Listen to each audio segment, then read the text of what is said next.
Cool, we're live. Yeah, I bought just a couple tweaks and adjustments because you ever listen to Coach Red Pill? Know who he is? I know who he is. Yes. He has amazing audio and visual quality on his podcast. You could tell he definitely takes the time, and even on his Patreon, he says the money that I raise here goes to even better audio quality. And inevitably, I'm like, because I looked into getting a higher quality audio camera or video camera rather, and I'm like, dude, your video quality is already high enough. How much fancier are you going to make it? Because soon he's going to run into the limit of what YouTube's even able to present.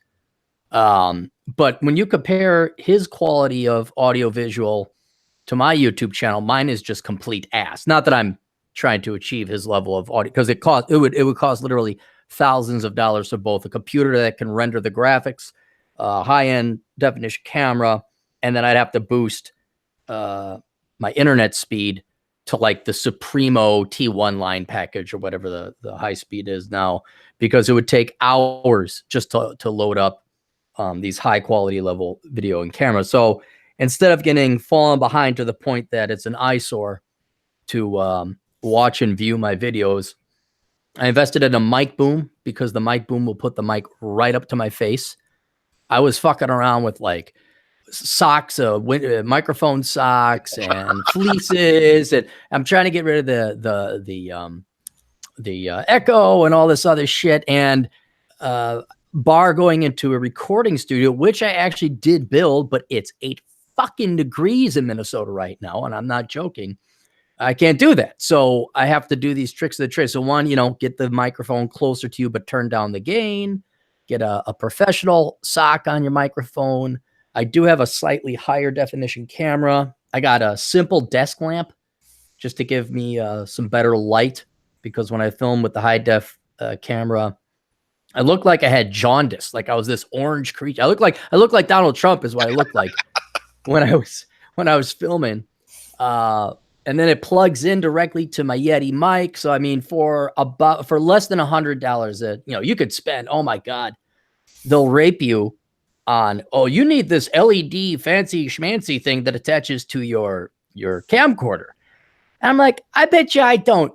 I bet you I don't need that. So we found a $5 desk lamp over at Walmart. The microphone boom I got for $16. It came with a sock for the microphone. And then the HD camcorder I bought. And I did a couple experiments, and the video quality is drastically improved. The audio was very echoey because I didn't turn down, but I think I got that mastered now.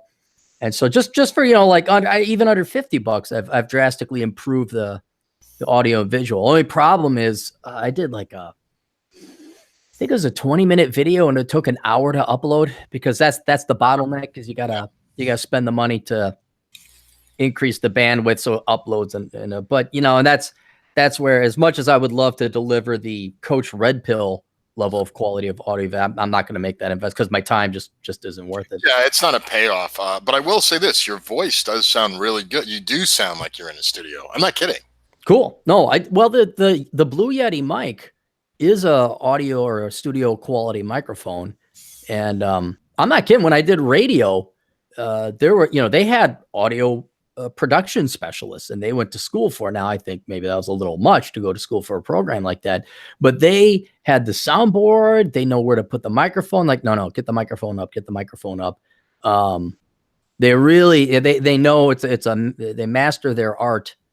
There is something certainly there, but if you're willing to spend a couple hours and watch a couple of YouTube videos, you could with today's technology, you can easily replicate the same.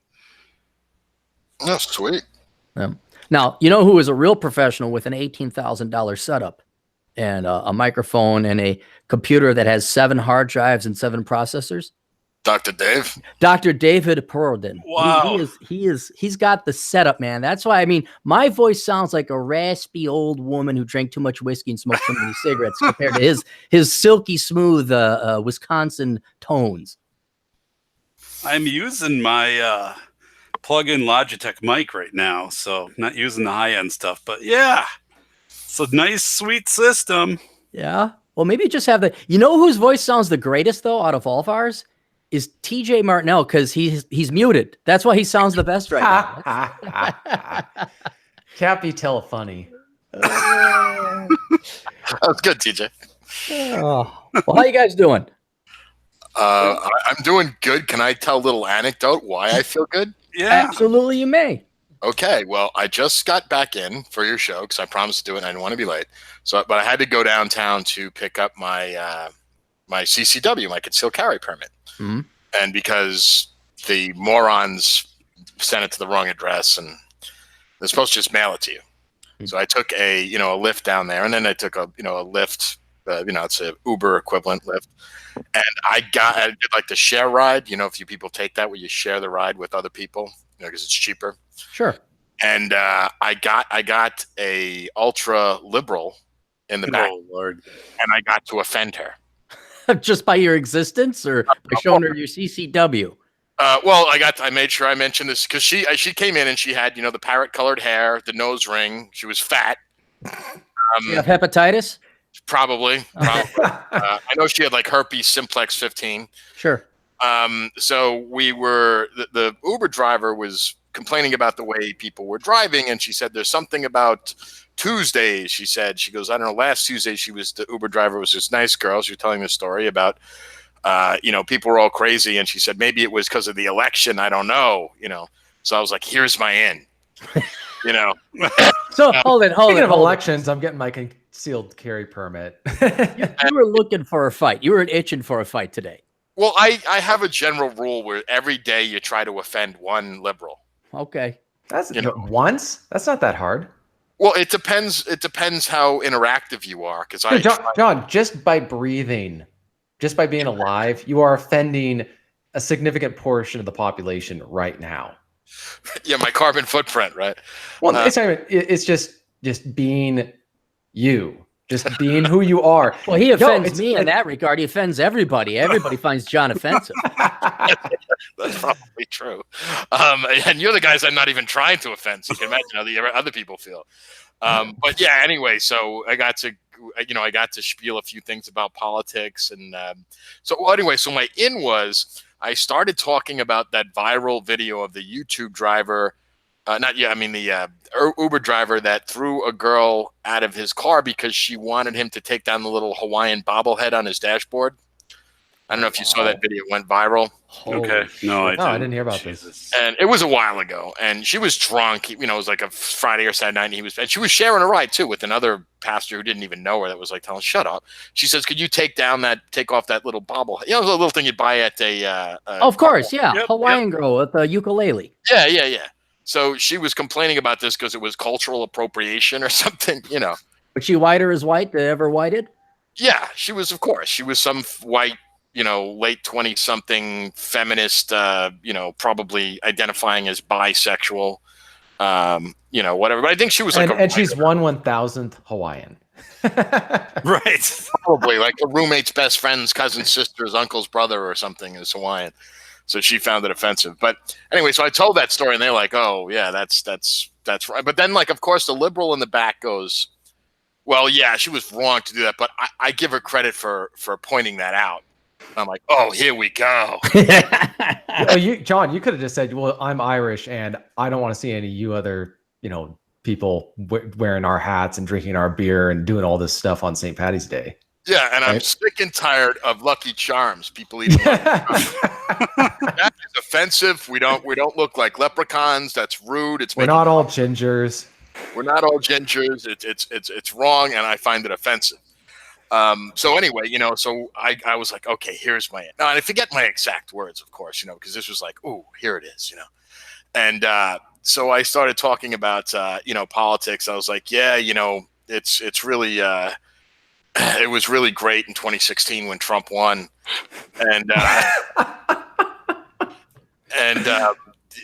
what did I say to her that really got it nice? It was about the voting, and then she went off on the Armenian genocide, and wait, hold it. How did we jump from Trump to the Armenian genocide? It's like what? I'm not sure how the liberal mind works, but it had something to do with I think it had something to do with this most recent election. I said something to the point, well, it doesn't really make a difference anyway, voting I know what it was. It was just the anniversary of the Armenian genocide. Or something that came up, and I had mentioned something about Trump being in mentioned Trump being in the end of World War I, and he was just over there in Europe, in Poland and France, and what was I going to say? So so she said something about Armenia, and while she kind of waited till the end to get out. She kind of hemmed and hawed until she was getting let out, and she said something about the Armenian genocide. And I said, you couldn't find Armenia on a map. And by the way, you probably watched The Young Turks anyway.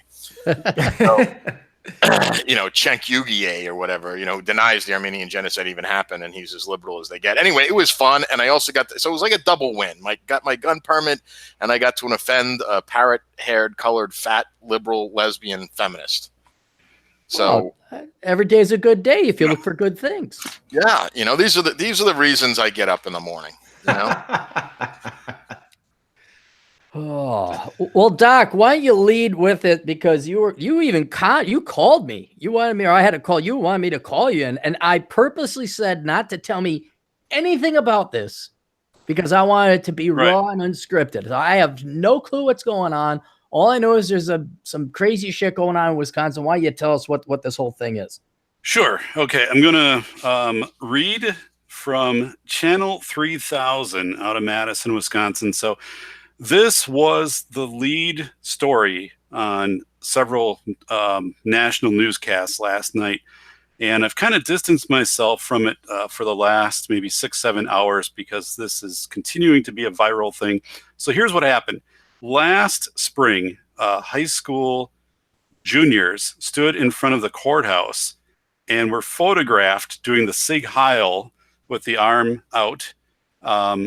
And this was done by the photographer for prom, who used to be a social studies teacher for the district. And this picture surfaced yesterday or the day before, and it went viral. So, I mean, it's been getting, retweeted by the Holocaust Museum and just international outrage. So it's under the hashtag Baraboo Proud. I don't know if it's there anymore.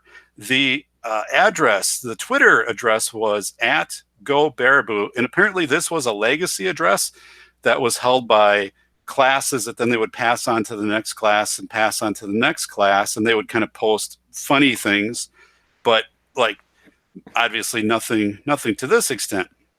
So last night it was to the point where, and I have some connections in the city. So I'm talking to people. Teachers are being doxxed. They're having their pictures. They're like history teachers, social studies. Well, let me ask this: why are history teachers getting doxxed because a bunch of dipshit kids did a stupid thing last spring? I mean, what's the connection there? Well, we'll tell you. Why don't I do this? Why don't I read a little bit from it to give context for everybody? Okay. And then I'll fill in the spots. And what I want us to think about today, and I thought about this on my drive in. What if this was like my son that had been involved in this picture? What advice would I give? What are the ramifications? Because there are universities right now who have come forward and said, forget it. If you're a part of this, you're not getting in. Wow. Some of these students have been told, don't report to your jobs. You're creating a hostile work environment. So, we kind of back up the Kavanaugh thing. But I mean, for some of these kids, and this happened last spring, and I'm going to give context too. And also the way that the district responded, I thought was a huge blunder. It's an example of when you allow your law firm to be your PR firm in a case like this national viral thing. So, so let me read it. Okay, so we have this image in front of the courthouse. Now, what's also ironic is this is like right where everybody's standing is where my wife and my kids and I sit and eat like pulled pork sandwiches when they have fair on the square in Baraboo. It's like right here. So we're very familiar with this. But okay, so the account that posted it called Welcome to Baraboo is an anonymous student-run account created in 2013 that is passed down to a senior in each graduating class. It was supposed to be just like spread humor and definitely not hate. Most of it was just satirical stuff about Baraboo, said Sean McCutcheon, who graduated from Baraboo High School and ran the Twitter account in 2015. I think they knew it was offensive, so talking about this picture, but just didn't realize how much it would actually hurt people, said McCutcheon. I was surprised because at the setting, there's parents everywhere, said Alyssa Ament, a 2018 graduate at Baraboo High School. I wasn't surprised at the behavior itself, she said, but I was just surprised that it was so widely accepted in the moment and there was no punishment. So again, they're taking these, this is the professional photographer. So he's like, okay, everybody up there, now just girls, now just boys. So you have the photographer, parents, staff, and the kids do this. So this isn't like one kid tells his friends, go up and do the Sig Heil and I'm going to get your picture. This is basically the photographer telling the kids what he says, quote unquote, to wave to the camera, captures the Sig Heil. He's like, yep, got it. And then puts it on the website for sale. So we can just see how bizarre this is. So the district releases some statement, which is too damn small for me to read, even when my eyes were good. But so anyway, so here's from the district. The Baraboo School District sent the following letter to parents this afternoon in response to the photo. So they send a letter, we don't tolerate this and so forth. A letter sent to parents Monday afternoon by Superintendent Lori Miller says that the district has been working with the police department on a modified administrative hold of the high school as a result of attention the district has been getting. So basically, they put the high school in lockdown because they didn't want the media to get to the kids, is reading between the lines on this. The hold, Miller said, means business as usual with keeping detailed notes of who is permitted in and who is permitted out of the building. That's just stupid because that's just the way you operate anyway. No, this was specifically done to keep the media away from the kids. So Mueller said the district was also concerned about student safety due to the media attention and is offering mental health support for bullying and harassment. Okay. The district sent a letter to parents earlier Monday reminding parents and students that their school is a hate-free environment, quotes, calling the gestures, quotes, extremely inappropriate, and saying that the district is investigating the situation and is working with local authorities. If the gesture is what it appears to be, the district will pursue any and all available appropriate actions, including legal, to address the issue, the letter said. So I'm just going to stop there. So the superintendent comes out and sends this letter home saying, we're working with the police. We're going to possibly pursue legal action if we have to. And I'm thinking the legal action is probably against the photographer and against the school staff that were there and against the parents, because they are in the presence in pseudo supervising this school function where a Sig Heil, the students are told, put your hand out like you're waving to your parents, is what the photographer, and he talks about it. His name, Peter, it's a different article, Peter Gust, and this is a quote, the photo is being taken out of context, and I simply instructed the boys to wave goodbye to their parents. Gust is a former social studies teacher and said, it's frustrating that people are so quick to grab the negative. And his wife is defending this too. So basically this was up on his website, his professional website that you could purchase for so much. and then somebody found it, put it on. So it had been there since spring. But what's happening now, so you have the superintendent threatening these ramifications. Yeah, legal action against the kids. And now, as of last night, what was happening very aggressively was the doxing of teachers, history teacher, social studies teacher, counselor, principals. On social media, the address is being put up, maps to the houses. Again, I know some of this from my connections directly with the district. It is literally a 15-minute drive from my house. I know many people who work there. They were contacting me kind of throughout the day. Here's what's happening, though. So the ACLU is jumping into this too and saying, "Oh, of course, because why not?" Yeah. But they're kind of coming in of saying, "Listen, like these kids, the photographer said, put your arm out and do whatever wave." Now, granted, like looking at this is some kids are clearly doing the Sig Heil, clearly. But it's the photographer that was the precipitous of this. This wasn't, again, the kids organically doing this. And the photographer and whoever is there should have said, no, like, come on, that's absolutely not appropriate. Or, you know, takes the picture, gets a chance to look at it and says, yeah, this one is deleted, gone. But that never happened. So you also have this situation where the ACLU is like, you know, there's adults there. What's their culpability in this? What are you doing to also work with these kids? I mean, some of the solutions that they were proposing were, we'll send them to the Holocaust Museum. We'll do all of these things. We'll revamp all of these district policies and procedures, and we'll bring in, and it's like, it is just a storm. But imagine if you're a parent. That's where I kind of want to bring us in. Well, what I'm trying to figure out is, there's many questions I have. One, what charges could they possibly bring against? Right. What are they gonna? You can be a Nazi. That's not illegal in this country. I mean, it may be detestable, but it's not illegal. And it's kind of eerie. It's like a Title IX kind of thing where the education system thinks that they are the law. Or some, I mean, what are you going to do? Your jurisdiction ends at the school property. What are you going to in-school suspension? I'm kind of curious. What did they mention? What type of legal charges they're going to be filing? No, okay. they didn't. And I mean, in their statements now in here, press releases from state senators, from the governor-elect. I mean, all just crazy. Everybody's piling on. So no. So I'm looking at this, you know, from again the legal perspective, and having served in school administration and just finished teaching a law class to superintendents, saying, yeah, you know, I'm thinking, one, there's many missteps in first of all, threatening legal action. You know, this is only part of the story. This has not been investigated. And again, many adults there, many school staff present. Who are these people? How did this photo even, you know, make it through any type of screening process? Yeah, and this whole thing of threatening legal, because now, again, I mean, you've got, someone asked me today, you know, what if, and they asked me point blank, what if one of these kids took their life because they're like, I'm not going to get into college now. Right. My reputation is ruined. And they were very serious about that.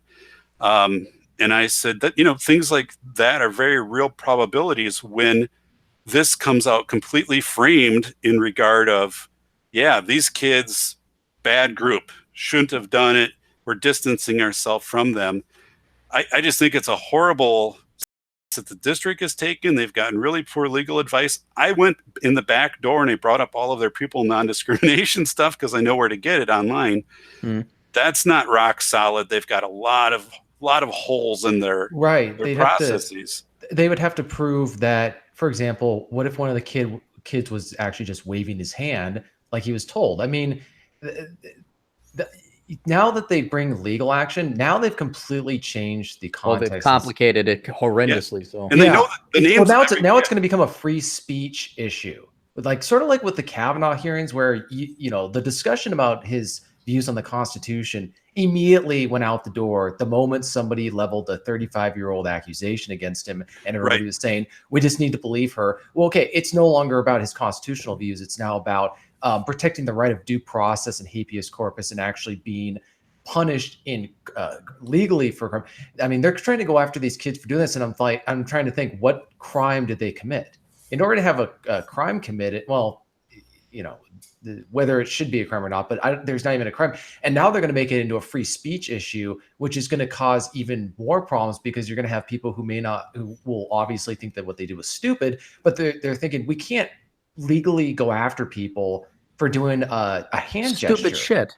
That it does not indicate any kind of violence is about to happen. You know, if somebody's shaking their fist right in your face, that's different kind of hand gesture. Right. It wasn't, you know, you're right, TJ. I mean, this was done at the response of the photographer, and then the group dissolved. I mean, this wasn't any type of rally, you know, where you had two sides. This was literally prom pictures that were being taken. And now you're right. This has framed this particular group of students as I mean, they're identified. They're visually here. Each one of them, their names are out there. Plus, I mean, not only this. So the doxing, like I said, it's the social studies, and some of these people are young. I mean, they've been teaching a couple of years. Social studies teacher, it's your fault. History teacher, counselor, maps to their homes. Wait, hold it, Doc. Just for me and the listening audience, because we're slow. is this why the teachers were being doxxed? Is because now the public views the social studies teachers and the teachers in general as responsible for not training or teaching or educating these kids that the Zig Heil thing is bad? Yes, Wow. The curriculum and the culture of the school produces, this is the product of it right here in this photograph. So it's, going after the high school principal. May I point out something? Because I this is quickly becoming what I thought it would be. So I immediately want to, not necessarily fast forward. I want you to continue on, Doc, but I do want to point to some of the silver linings or things in the background. I want what few leftists and liberals and teachers are listening. I want you to look at your Frankenstein monsters and creations that are coming out to get you. The vast majority of these teachers, especially if they're history or social studies teachers, are your good little token liberals. You guys went and worked in the schools. You did everything you were told to do. And now people a little bit more radically left than you are doxing you. And I want you to think of the irrationality of this, because they're blaming you for what a bunch of dumb, truly the epitome of the word sophomoric 17-year-old boys did. Right. Which gets by the way, liberals who believe that everything can be controlled and programmed, 17-year-old boys will do stupid shit. All right. And now, because you've gotten everybody up in a Salem witch hunt mentality with the social justice warriors, they're looking to virtue signal because it gives them more of an orgasm than masturbating. They are looking for an opportunity now to show their social justice warrior credentials, and they are eating their own. They're throwing you guys in the fire. So this is great. I can't eat enough popcorn to watch this movie if they're doxing teachers and are holding them responsible.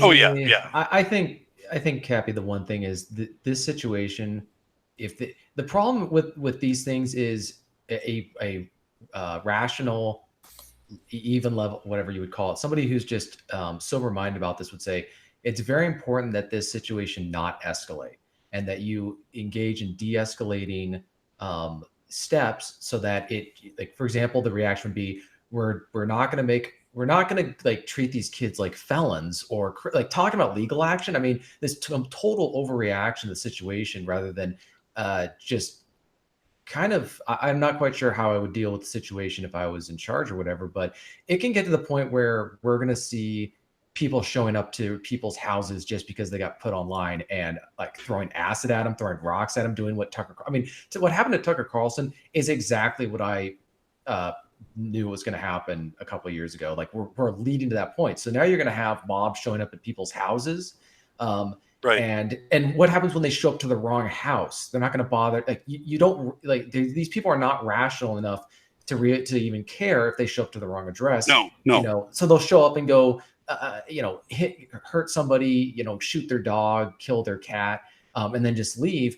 And you look at political leadership, like you see in Portland, where Antifa can shut down sections of the city and there will be cops sitting there and doing nothing about it. I mean, that's where this situation can go, where these mobs will go and harm people. And the only thing the police or law enforcement are going to do is step in when somebody tries to defend themselves on their own property.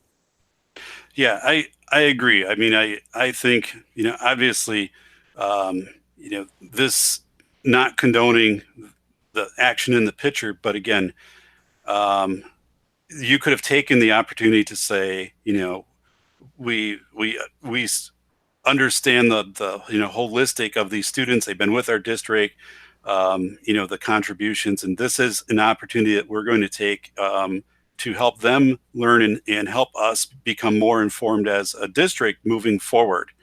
And we want to make, so I don't know. I had some kind of, state. I'm not working with anybody on this, but so here's what I was doing. I was imagining if this was my son, for example. I don't have, I have two daughters, but let's say this was my son. I think the first thing I would do right now, or, learning of this, is I would sit him down and say, just write down everything you remember from that day, like what was said to you and all of that. Just, just write it down. And then I personally, I'd hire a lawyer, because I don't think the district is in the acting in the best interest of these students at this point, especially throwing the word legal action out there, I would hire a lawyer, and I would look very seriously at protecting the reputation of my son. Because I mean, it is where literally, I mean, you're going to have kids now who have lost their jobs. You're going to have kids that are going to be, I mean, imagine graduation day. These are seniors now. I wouldn't even attend. I mean, how are you going to have these kids walk without some rally, you know, going online? Equal social justice warriors wanting to masturbate to themselves because they protested the two dipshits. Yeah, it's a circus town, you know, circus world. This will be a circus. I mean, this will be. How do you do this? The way in this district has always done things kind of has a bizarre approach. Like they had certain things you couldn't say. If somebody shot an air ball in basketball, you could be told to leave because if you're doing the air ball chant, you know, when I played, everybody did that because that was a horrible shot, you know, but I think we're starting to understand the problem. You get into their gymnasium and they notify you that you're being video recorded and audio recorded, and if your behavior doesn't meet the conduct that they expect, you'll be exited and you can be banned. So no wonder we're talking. Yeah. So I'd like to bring it to all of us right now of like, how do you, again, we're talking older brother. How do you help if, you know, this is a relative or you're going to Thanksgiving and someone is like, you know, this happened to, how do you help that 17-year-old, 8-year-old who now is, everybody knows in the community, district is kind of distanced from you. It's you know, they don't want any part of this. They're trying to preserve the district. The legal representation's advice has been horrible to the district.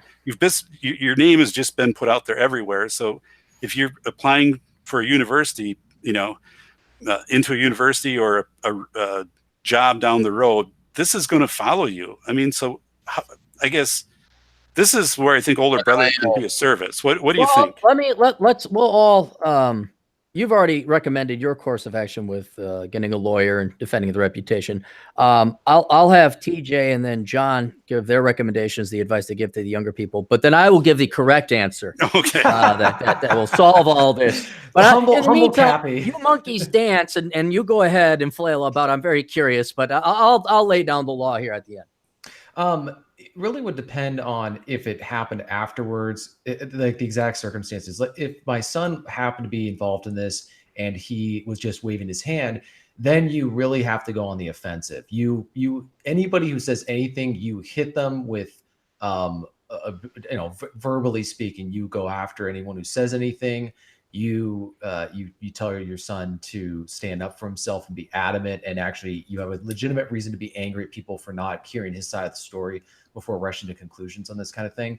Now, if he had done it, the problem is this is something that I would say, and I don't know how young some of the people are listening, but my advice to my son growing up from as young as he's starting out, do not do or say anything online unless you absolutely have to. Like we're kind of past the point where that's not the case anymore, but just don't say or do anything, because you never know what you say can and will be used against you at some point in the future. And you never know what's going to be, because what is considered acceptable to say and do changes all the time. And obviously this is pretty obvious. You don't do this first in your prom type thing. But I would just say to him, look, there's certain things that people are just waiting for someone like you to do. And if you do this stuff, people will come after you and be violent. And there's certain things you just cannot joke about in any way, shape, or form, in any manner. Doesn't matter if it's right or wrong. Doesn't matter if it's fair. Doesn't matter if there's double standards. It's just the way it is. So don't provoke people with this stuff. Okay, so before we get to John, let me jump in. I was thinking about that also, TJ, but you know, this is also a little bit of like a Milgram experiment where, I mean, because you have the adults present and you have the camera, the photographer who also was a teacher telling you to do this, right? It almost seems to me like there is this, you know, like in the Milgram experiment, the continued shocks, people would say, well, because this person was an authority and they had the lab coat on, it didn't seem right. Right. They were telling me to do it, so I did it. I think that would be an argument I would strongly have if I was, with these in this population of students, whoever their defense is, of saying, listen, like this, there was leadership present, adults present in leadership roles at this who were watching this, and this was also being asked. So, the photographer has if I was a father, I would be having to restrain myself from going after that photographer, because how dumb do you have to be to put that photo up online with credit to you and think that nothing is going to happen in response to that photo?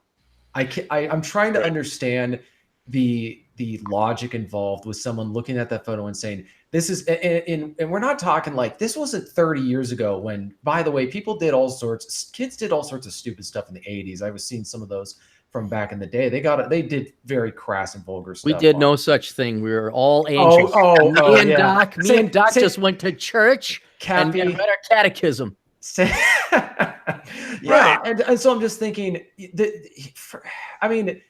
cooler heads will not prevail and reason will not prevail. But if it did, people would understand that they were playing a dumb they were playing a dumb prank. Right. But that's the thing, is like, why would the photographer look at them doing that? You would delete the photo and you would say, guys, absolutely, all seriousness. Absolutely. So what was and they're talking about legal action against the students. How about the photographer? I mean, these guys, the incompetence level in this entire situation, the amount of incompetence is, it's almost a case study. And if you want to be a moron, this is what you do. It is I will make this into a legal case study for superintendents. And again, a photographer who was a social studies teacher. So you add that additional layer in there of, there is completely no excuse for not recognizing instantly that this was a horrible thing. But here, I'm going to forgive the photographer in this regard, because stupid kids do stupid crap, and maybe he just uploaded it as a batch. You would think a sane world would dismiss this as stupid boys being stupid boys. So I would not be holding the photographer guilty of anything at all. Right. That's where more facts need to be, like what actually happened would have to be determined to really decide that. But the way that it's being responded to, other than saying, guys, this was insensitive or it was stupid, and why would, I think that's the other thing, is this saying to the students that this is, but David, you were just talking about the schools, police state. Well, no wonder these kids are acting out. Yeah. They live in I have a book actually that was written by an American teacher who went through the Nazi schools, toured them in Berlin, and he wrote a book on it. And it's when we have all these security cameras, we've got these prison-like buildings and all this other stuff. It's why wouldn't they want to become totalitarian? That's the message that you're sending to them. And I also, if you took this, took these students, these guys, and you sat down and said, listen, like, this. They would tell you, these kids would tell you, yeah, we know this was distasteful, out of character. This isn't us. This isn't how we represent the community. It's like they would recognize that. I fully believe that, that outside of maybe if there were a couple students that had this as an ideology, but this is not an ideology of 65 kids. This, again, as Aaron said, was an in the moment, and again, it's at a time when the political environment is very, riled up with, the building the wall on the border and just a lot of things in the media. So there was a lot of charged, atmosphere while this was going on. But particularly in that school, if you're kicked out or you are on double secret probation by Superintendent Lori Miller or whoever her name was, because you call airball. Yes, again, the environment. That was there before she got. Can I give my 2 cents on this? Well, wait. Now, hang on. TJ, was that your final answer? That was my final answer. Okay, I'll give that a low B, not a B minus, but a low B. Doc's response, I'm grading you a C minus. You're better than that. You're better capable than that. John, go ahead. Well, first off, I'm gonna kind of take this seriously. I will make a joke at the end of it, but seriously, I like to be utilitarian about these kind of things. As in, what should you do? Let's say you are the parent of one of these kids, or God forbid, you are one of these kids. First off, do not apologize. You never apologize, because an apology is implied guilt. Never do it. It will be held against you, and they will always play it back because it's always something you did wrong. You do not apologize. On the rare occasions you have to apologize, you only do it once, never again. And then they can go back to the videotape if they want to hear about it again. So in this case, don't apologize, don't address it. Secondly, legally speaking, they did nothing wrong. There was no law broken.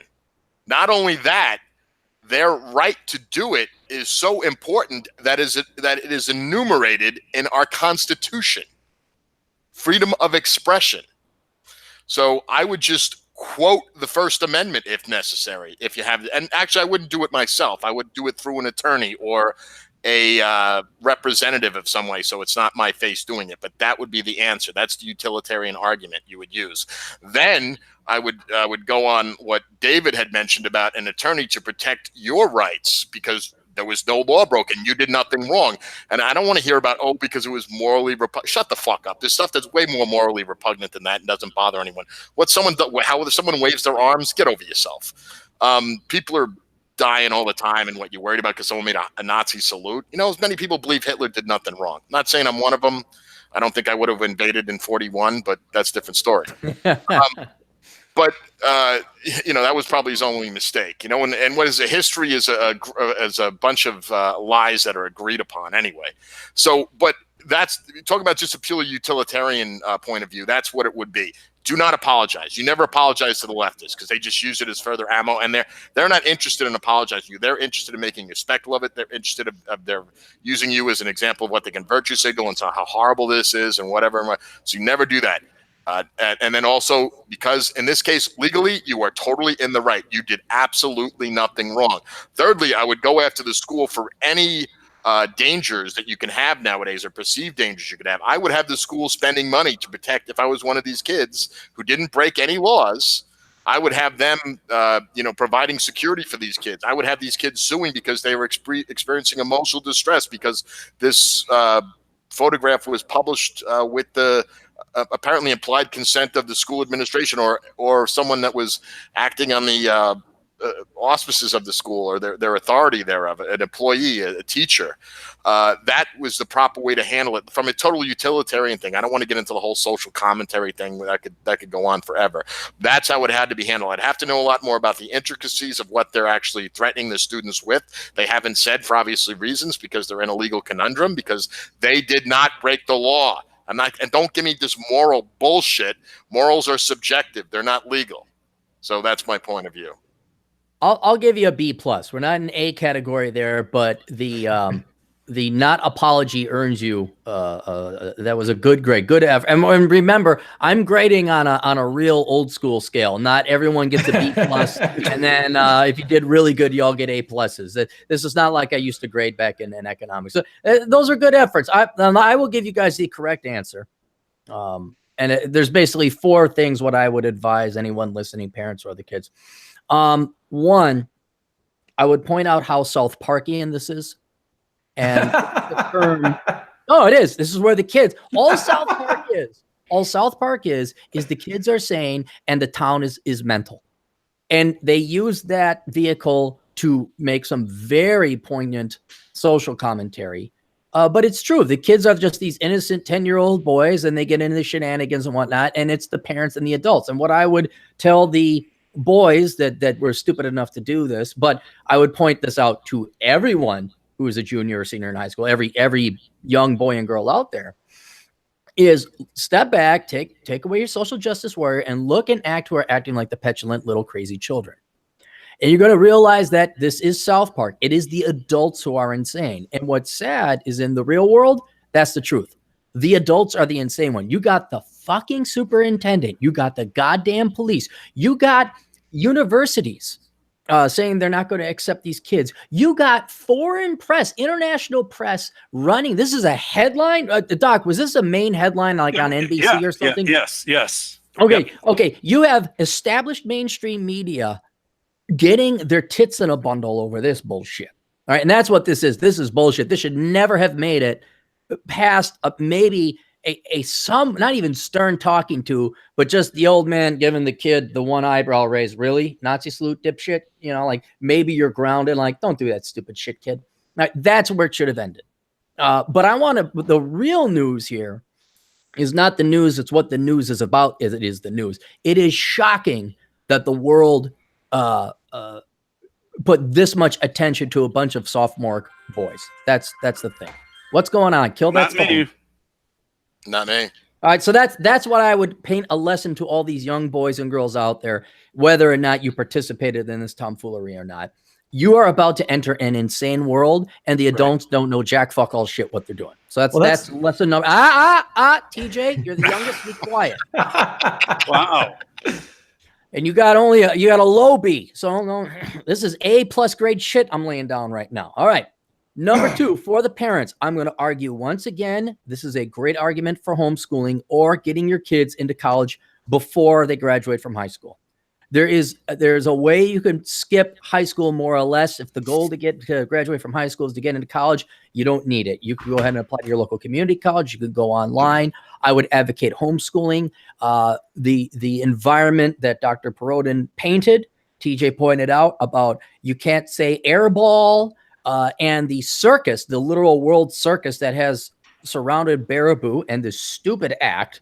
And I don't mean stupid that it was stupid. It was stupid, but the fact it's being covered is stupid. You have to realize just how insane the public schools are, where these teachers are. So I would point again. Hey, do you want this crap? Do you want this insanity? I mean, this is the worst, but other stuff that is bad is going to be happening under. If this is just the rot that is showing, how far does the rot go? So I would say this is an argument to homeschool your kids. If you think they're college bound, there is no reason you can't get your kid at the age of 14 into the local community college to do their freshman comp. Trust you me, the standards of public education at the universities has dropped that a 14-year-old can easily go in. If they're serious about their studies, they can easily go in and knock out the 2 years of their prereqs. And then by the time they're 17 or 18, they've already got 2 to 3 years of college knocked out. They've already been accepted. High school is almost moot by that point. It's almost moot. So that's the second thing I'd say for the parents. Third thing, gentlemen, name the dentist who shot Cecil. You guys remember this? I remember the dentist. I can't remember his name, but I can still see his picture. And actually, Darren, you said he was going to become your dentist. He lived in Minnesota. I remember that. Yes, but, yes, and but I want guys name the name. No name. Yeah, everybody remembers Cecil, but nobody remembers the guy's name. My point here is no one's going to remember this. I know the universities are like, trying to, we're never going to let these people out. And yeah, the names are Googleable and searchable, but you know what? No one remembers the dentist's name. No one's going to look them up. Or another example. But Aaron, though, they will when they apply for a job. Everybody gets Googled when they apply for a job. They may, but do you want to go work for a company? And this is another point I'm going to point out. It's almost that they're doing these kids a favor because who's screening them out? What, the Evergreens, the Antioch colleges, the Mizzou colleges, the dipshit fucktardo colleges? University of fucktardo is not going to, like, the liberal communist places are not going to allow them. Good. The bad people, the bad employers are already removing themselves from these people where an employer's going to be like, yeah, there's the old groggedy man. Like, yeah, you know what? I did stupid shit when I was 17. I don't care. Heck, I would even say that it maybe aligns people with it. Like, yeah, these stupid kids, I'm going to give them a break. In other words, there's not positive, but there's an absolute value of any kind of press. Not that this is going to be on the resume or anything, but I don't think this is going to be anywhere near as dead. Here's another example. Let me ask you this. How would you know if a girl you were dating was doing porn? Like, is that the first thing you do? How would you find out? You meet this nice girl. She's all interesting. Oh my gosh. She likes hikes and golden retrievers and the mountains. How does TJ find out if she's been in porn or not? How does he? Let me ask. How do you find out? That's a little bit easier to figure out than whether a high school kid has done the Nazi salute. Just let me point this out. In the flood of bullshit that's on the internet, it's like the flood of porn. You know what? A full third of girls could have posed nude or done actual porn. You wouldn't know it because there's such a volume and mass of it. You can hide in public. So I know that this is Googleable. I know people will be attached, but I do believe about 2/3 of the population is saner heads, and you don't want to be employed or interacting with the third that are not sane heads. The one thing that I think might be missing from this whole situation is that we're looking at the universities not letting them in. We're looking at the legal institutions, their responses. I'm concerned more with the reaction socially in their own communities. I mean, they're leaving. This is high school. It doesn't name one person you hang out in high school. Cappy, it's all by proxy. I mean, think about what's happening to the families of these boys.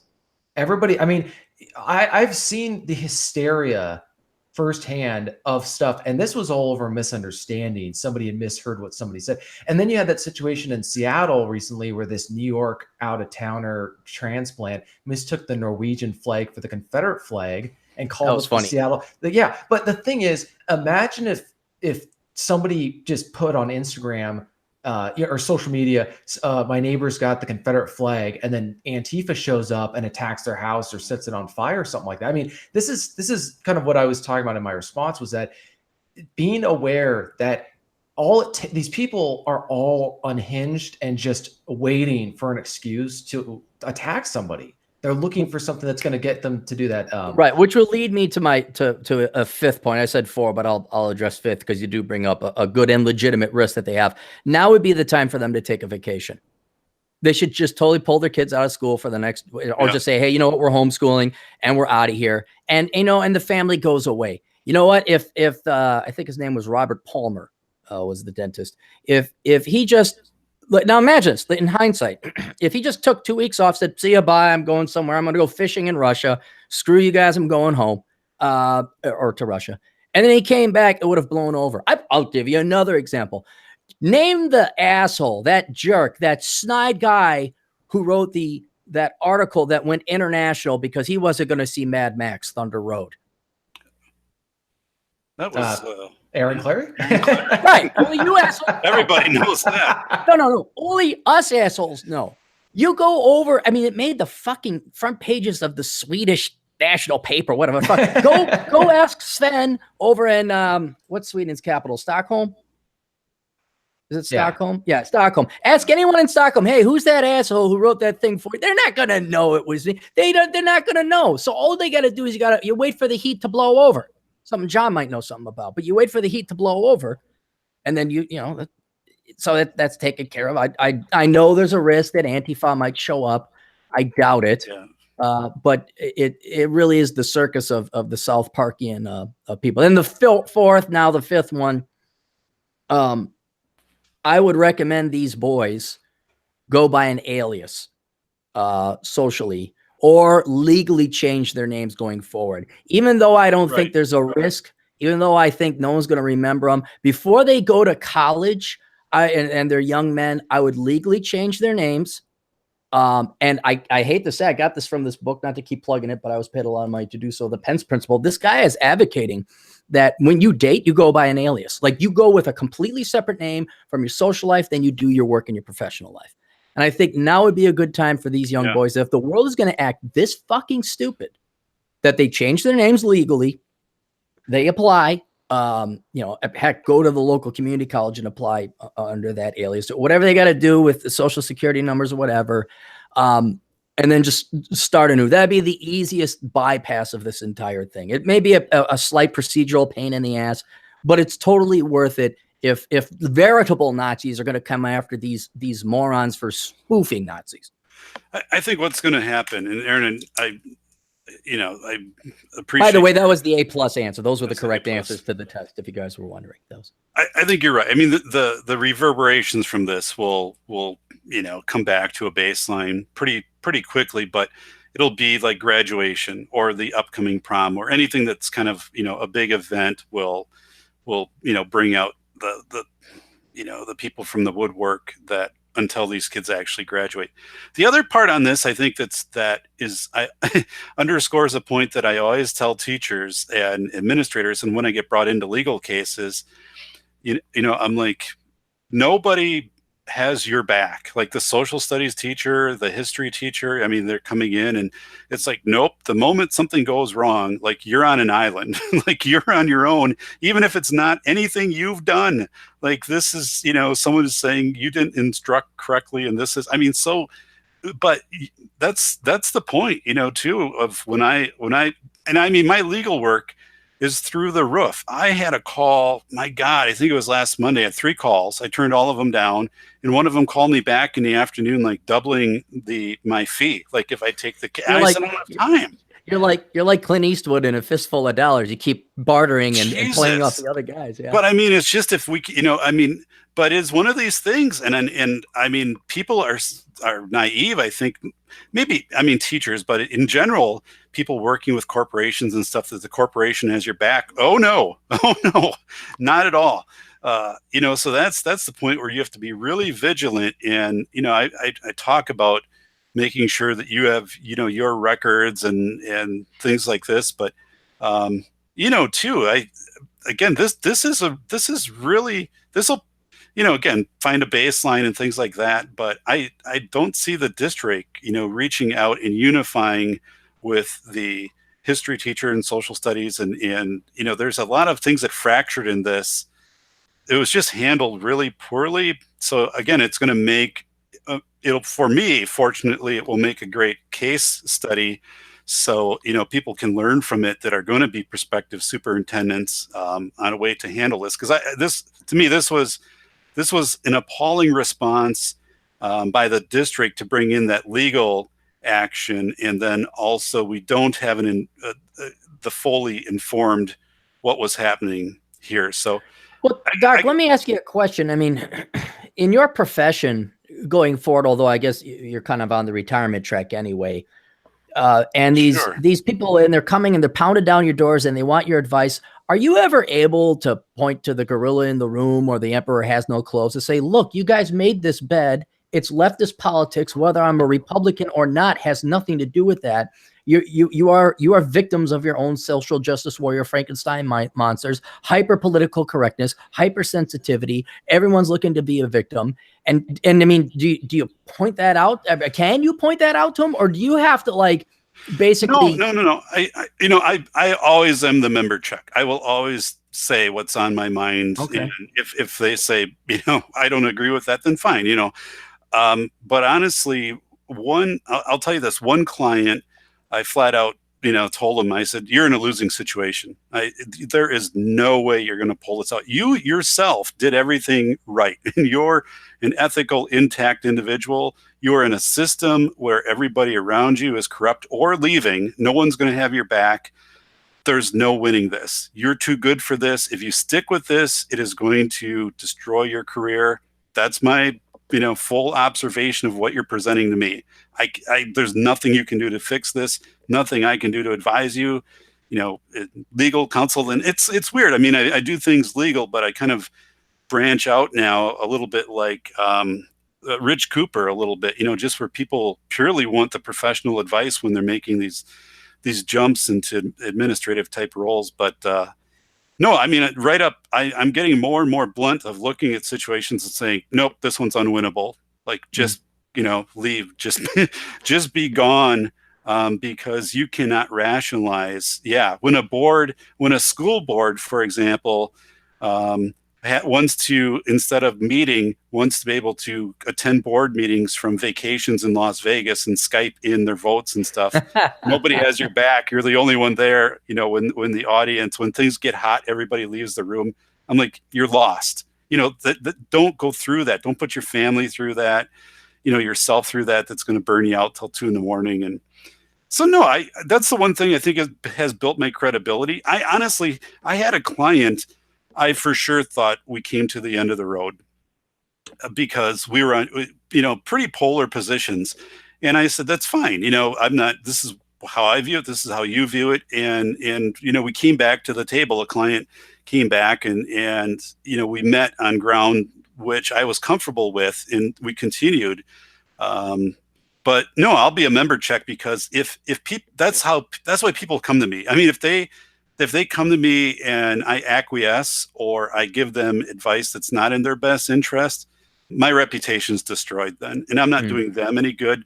So you know, not that I'm the educational asshole consultant, but I'm kind of there a little bit, because I don't have anything to lose. Like, because I mean, I can stop tomorrow. I can pick and choose the cases. I don't need the money. So it puts me in this position of F you. Yeah, it really. And I don't have to accept cases just because they're throwing money at me.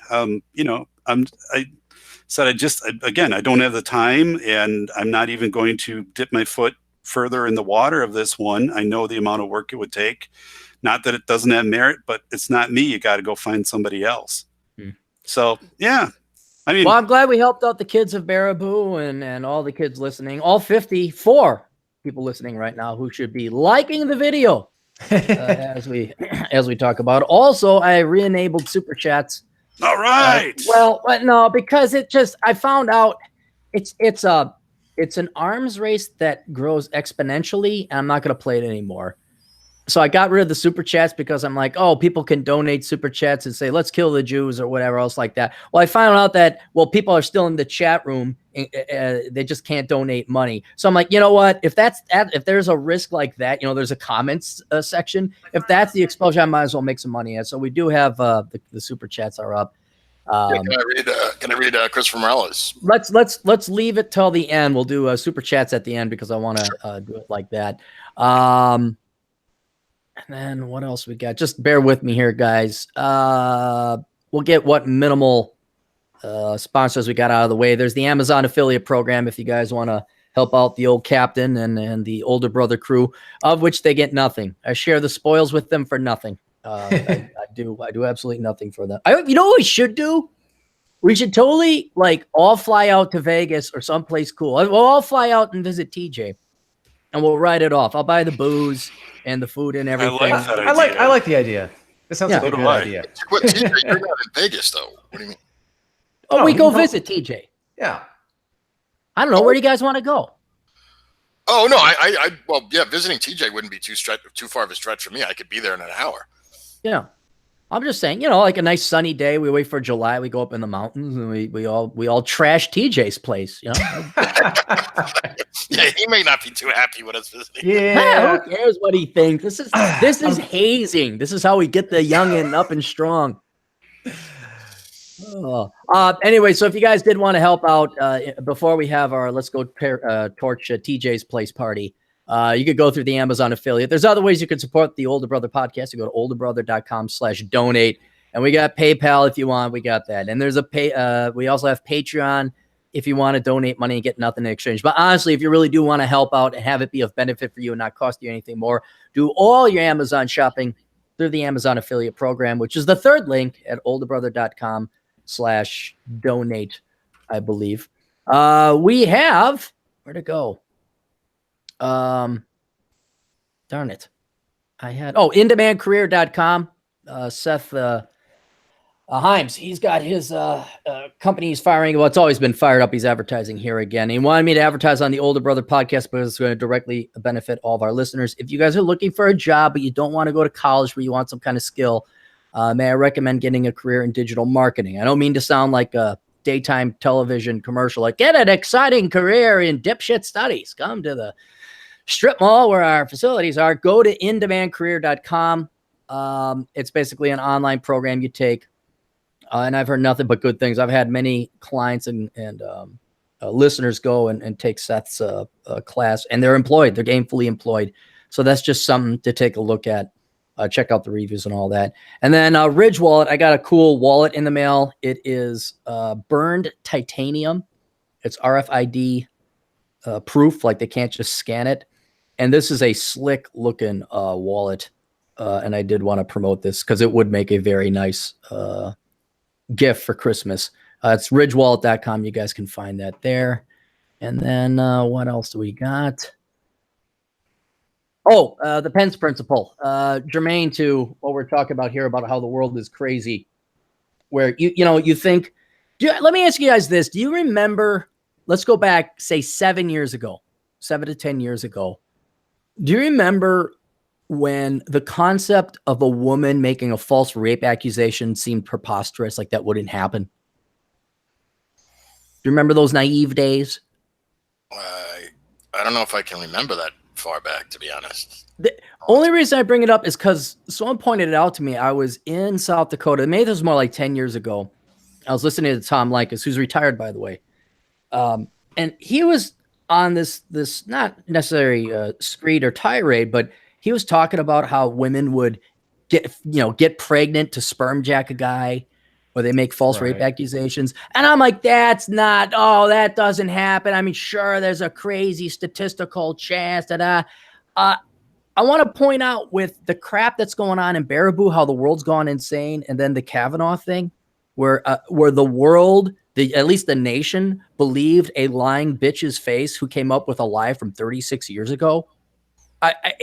It's sad, but these are the extreme measures you got to take. And so the Pence principle, for whatever it is, I think $6 on paper, no, $6 Kindle, 10 or 15 paperback.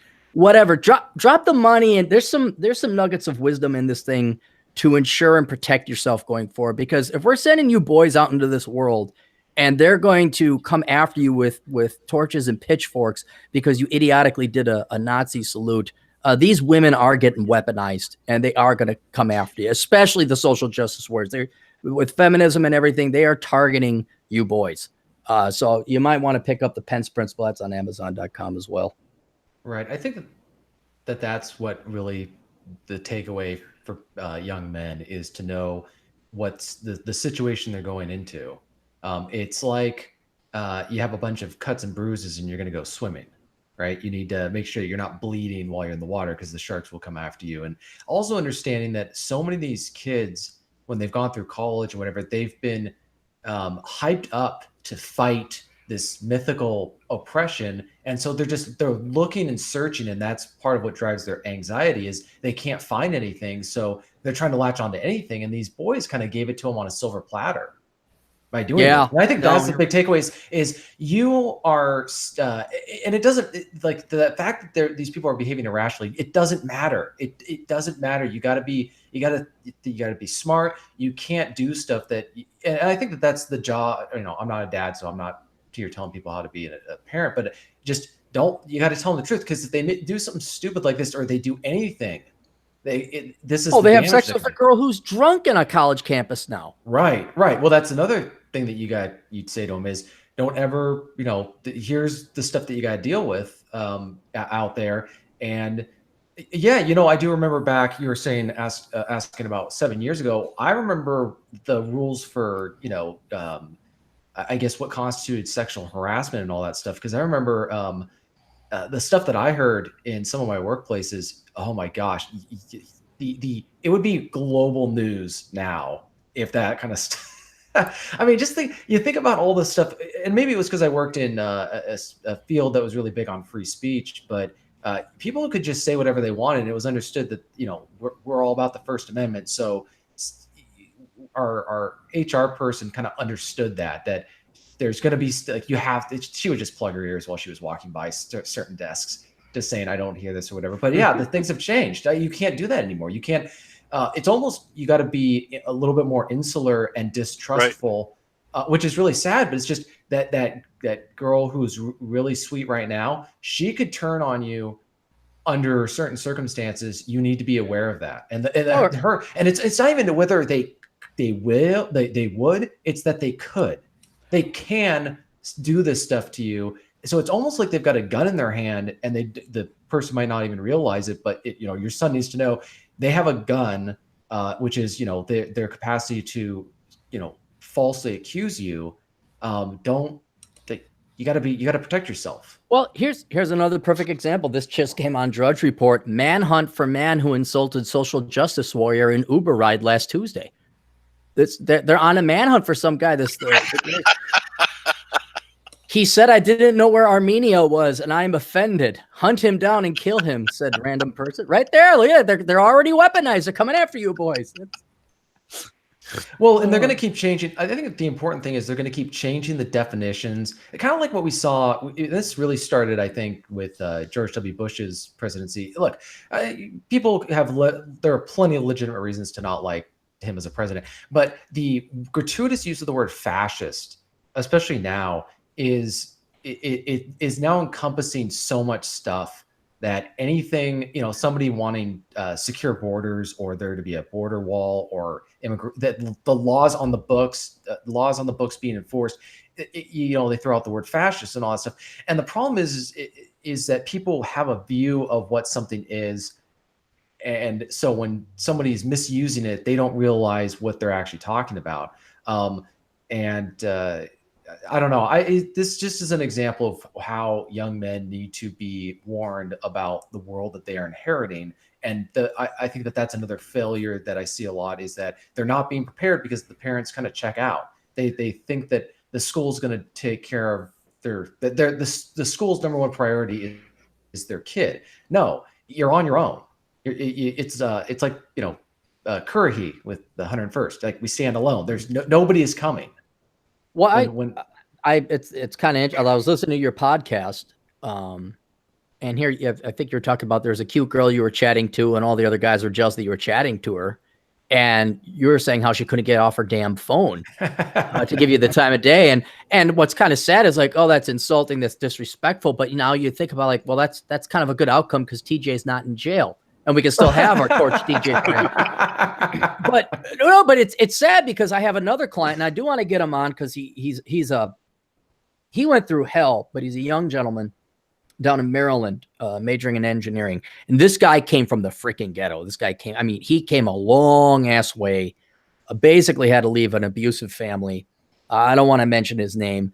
And here he is. So he came all this way, and he went into the military. And now he's majoring in engineering. I'm like, good. You're on the way. You're on your way. And then all of a sudden, there's a cute blondie gal who's acting a little weird and asks him, well, are you going to have sex with me? And just not right. The way he was telling me the story, like the hair on my neck went up. And I was kind of like, okay, think about what this guy put at risk. Think about how far this guy came.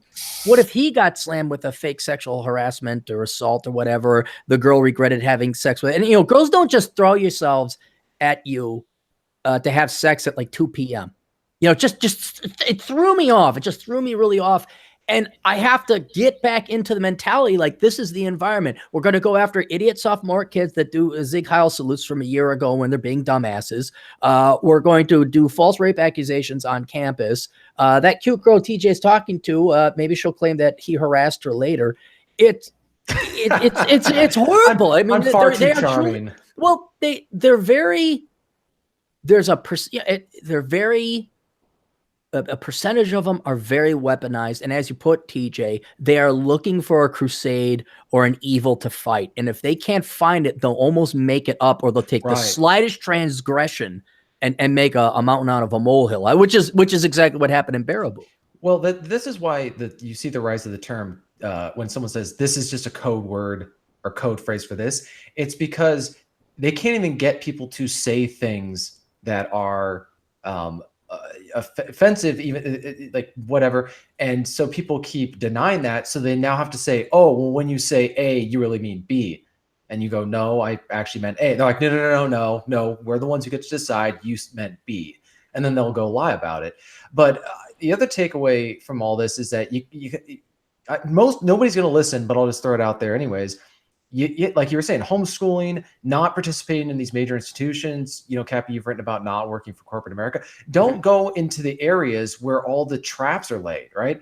Don't go where all the booby traps are and where they're investing all of their efforts into these different areas. So if you are working maybe a more traditional job that's labor intensive and it's or like be an electrician or a plumber or whatever, you go to areas where there's not going to be this politicized environment, and it's going to be more type of careers where they're going to be focused on doing that job. But also don't feed the beast, like the education systems that do this kind of stuff be like, what? I don't understand why parents keep turning out to be shocked this stuff is going on when the school turns on them and all that stuff. That you're not the customer. Your child is a product that they use. Child's not a product; it's a resource. It's like a it's a resource. It's an expense, or it's a commodity. It's fuel that they use to keep the machine going. That's what it is. Right. And so the strategy has to be denying them that resource and denying them these opportunities. And so that was kind of the whole, I guess, premise of the original, I'd say, MGTOW, like Rob Fetters and all that type of stuff. But the whole idea is you can't go straight on with these people. It's sort of like I had a discussion with a friend who was talking about how he's a Trump supporter and he wanted to have Trump stuff displayed. And I just said, because we got into the argument over whether he had the right to do that, which of course he does, but it's just, you're in an area where people think that having Make America Great Again is a sign or symbol of it means you support sexual assault. That's how they interpret it. So you really don't want to have that in your area because you're operating in enemy territory. It's like in Red Dawn, you're in occupied territory. You're not in free America. So you got to have that mentality of understanding that the institutions around you are intended to turn on you when you don't toe the line on them. Well, as I said, to do the homeschooling and all that, that's it is not to not participate. I'm just concerned, especially for the young men out there, because your number one thing you want to pursue as women is, what if the number one thing you want to pursue is completely corrupted and dangerous to pursue? I mean, it's like one thing like, Aaron, you can never have chocolate ice cream again. Oh, all right, well, I'll live. Aaron, you can never play with boobies again. I mean, I'm going to find, really? Are you sure? I can't play with them ever.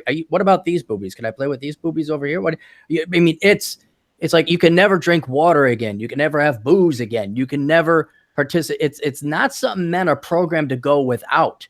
And so since this is, I can't think of anything more dangerous. It is literally like walking through a minefield right now. I agree. I agree. I don't know, putting myself back and, if I'm an 18-year-old anywhere, today, how to have the situational awareness and navigate this. I mean, TJ had, ideas like, it's going to be group dates. So you have other people there, more things in public, but it is. And it's not only, and I want to point out too, some things I've seen in some, litigation, it's not only like the girl that you date, but all of a sudden it's her friends who are reporting saying, I think my friend was taken advantage of. Yeah. So it becomes, you almost have to know whoever you're dating, who her friends are.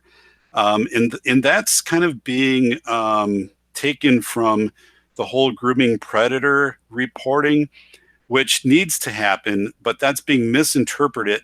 You get this stuff in the hands of school counselors or other women. I mean, I listen to people. I listen to people that present on this, and they're presenting, some script that was given to them, and they're hired, by, public institution, whatever. And I'm thinking, you don't understand at all what you're talking about. I have a PhD. I've taken quant stats. I know this stuff. I'll research it myself. So you don't understand, but it really is the reporting that's happening now is also, again, I think my friend was taken advantage of, quote, her boyfriend on this date through whatever. So it is broadening out where, again, it's almost like the person you're dating plus knowing that her circle. I mean, it's that. David, you just made me think of how much worse this could get. So right now we have the situation where a woman can level a 35-year-old accusation with no proof whatsoever, and where a lot of her stuff is not adding up, and people will still believe her. What happens when somebody gets to falsely accuse a man by proxy on behalf of a victim who says that she's not a victim, and they go, well, you're not in a position to make that decision because you're a victim and you're blocking it out mentally. Stop denying it. You're not capable of making the decision, and we are going to decide for you that you were assaulted, and we're going to put this guy in jail. Or we're gonna, the other thing is that they are doing a very brilliant strategy. They are not going through the legal system. They know that you don't have to hit a guy legally to really get him. All you got, as long as you can get someone fired from a job, the Title legal IX. system is. I say what? Title IX. Well, I'm not even. You don't even have to be in college. I'm just talking about if you're just like Kavanaugh's a classic example. People thought the mere accusation denied him the Supreme Court. Or should have denied him the vote. And I was thinking, this is the strategy that they're playing. Is that it's all about just being able to successfully and effectively get employers to fire you for something. So we could have situations where somebody goes to an employer and says, my friend was assaulted by this guy and she is not capable of making a decision about it. And you need to believe me. You need to believe all. And I'm a victim because I'm seeing all the, I'm experiencing what do they call it? Like secondary survivor? Yeah, or something like that? Secondary smoke, right? They'll use that analogy of, oh, just being around her, I can sense and feel the pain. He took her on hikes up mountains and then made her drink craft beer. That bastard. He asked her out again on a nice date the next day. Oh, the abuser that he is. So this inspired a short story that I wrote for Terror House magazine, Love is Hate, hashtag Love is Hate, where a guy gets in trouble because they've changed the definition of consent to half your age plus 7. Right. So if you are dating a girl who is younger than half your age plus 7, she cannot consent. According to, and this isn't a legal definition, this is just a cultural one that's been approved by they call it a women's safety old hags. Yeah, but the whole idea is we'll get to a point where the people, the quote unquote victim, what they have to say doesn't matter at any point anymore, where they can adamantly deny that anything happened on a date or on an occasion and adamantly say it didn't happen, and their opinion doesn't matter anymore because it's not really about whether that happened or not. It was like with Kavanaugh. We all know, everybody knows, it had nothing to do with whether he did that. They didn't want him on the Supreme Court, and they were willing to say and do anything it took to keep him off of it. But TJ, you must believe women. You have to believe them. Yeah, but see, they keep shifting it. That was a joke, TJ. That was a joke. I know you're 30. I know you're 30 and you're young enough to believe that women don't lie. But women do lie, and there is no Santa Claus. I'm sorry about that. I just had to tell you. Someone had to tell you. Santa Claus hasn't been giving you your gifts. It's been your parents that put that in when you go to bed. Right, but we laugh about that, but people are going to bring up that when they say the victim's testimony is not valid. They're going to say, why I don't believe them? Well, they're going to say, we need to believe all victims, including those who were victims by indirectly or by proxy or something. They'll come up with a nice, perfect term that is completely deceitful and misleading about the situation. But yeah, because if a girl won't testify whatever, and yeah, like imagine if you're a girl and you, this friend of yours who's dating a guy that you wish you could date, and you're jealous of the girl, you want to get them split up, and you're in a situation where women never do that. Women never backstab their own women. They just love each other. It's all a love fest there in Oprah land. Right. And so she goes, oh, I can just level a false accusation against him on her behalf, and I can do it under the guise of pretending to care about my friend when I'm really just trying to destroy her life. God almighty. You should write for like for those Latino soap operas or something. You got some dark, wicked backstabbing going on. Well, I'm just looking at, I mean, we all laugh right now, but we know that that's coming because that's the next step. Yeah. And actually the Kavanaugh hearing could have been that. It could have been people coming forward who said, Blasey was either incapacitated or so intimidated and she can't be objective. But we observed this, and she had confided in us, and then they're representing, and she becomes the straw person victim, which then you can pin the most horrid things on, because that person will never have a voice because they can't be objective. They blocked it out. They were either incapacitated. So now you can jump into this defensive role. And again, we're seeing, instances that are done for, political and personal gain, not authentic events. But, this can be this straw man that can develop out of this or straw figure is extremely dangerous, because you can paint the horrendous acts onto that image beyond anything I think that we've seen in the Ford hearing. Yeah, you know what else came to mind on this is that what message is this saying to men? The message that all this stuff, the Me Too movement, the Kavanaugh stuff, it's sending a message. It's the disincentive for them to try to achieve or obtain or seek any kind of position of power or notoriety, because what happens when they get leveled with a false accusation by somebody that that was like an ex-girlfriend or somebody who always wanted him to ask her out and he never did. I mean, who knows if that's really what the whole Kavanaugh thing was, is that she, had it out for him because she liked him. And I don't know if you guys ever watched the movie or read the book Atonement. It was the movie came out in 2009, but it's basically about that. This young girl has a crush on this guy who's a little bit older, and so she falsely accuses him of raping her friend, and he goes to prison. And then it's a really depressing story, but that's kind of what happens with this stuff. And so I think that a lot of men are going to not want to pursue certain types of jobs where they know that there's this likelihood that if they get somewhere in life, somebody who's just jilted or resentful that will throw lies at them to destroy them. Well, that's that's what this book is about. So I recommend all the young boys out there get The Pence Principle over on Amazon. So Randall, you owe me a shit ton of money you owe me dinner, Randy. So let's go ahead and move on. John, you want to talk about the Girl Scouts doing the Boy Scouts, or your future wife, Ocasio-Cortez, bitching about Amazon locating their new headquarters in her district? To hear either of those. Well, I don't know if you wanted to touch on that video I sent you of the unionization of the unintended consequences of government forced unionization. Did you see that? No, I didn't. I've been busy with computer stuff and all. No, go ahead. If that's what you want to roll with, go ahead. What is it? Yeah, well, I just found it interesting. So something I didn't know about, but they covered in New York, so that kind of caught my interest because that's where I'm from, as everybody knows.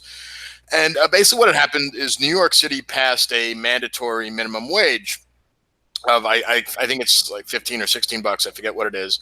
And it kind of like got in cahoots with the unions and kind of forced all these car wash places to unionize their workers. And the workers didn't really want to be in it, because they were all, they're all pretty much almost all of them are illegal.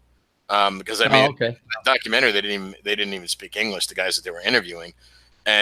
But what ended up happening is it ended up forcing almost half of all the car washes to either close down, or what they did was they had to automate everything.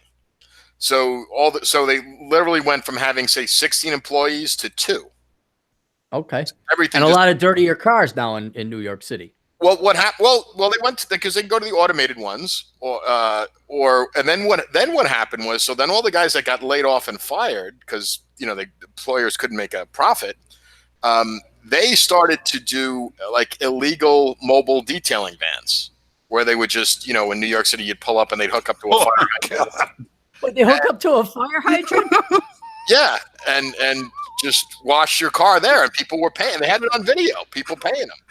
And they interviewing this one guy. He was from the Dominican Republic. He said he'd been here for 10 years. He didn't speak English very well. Because, of course, why would you learn the fucking language in 10 fucking years?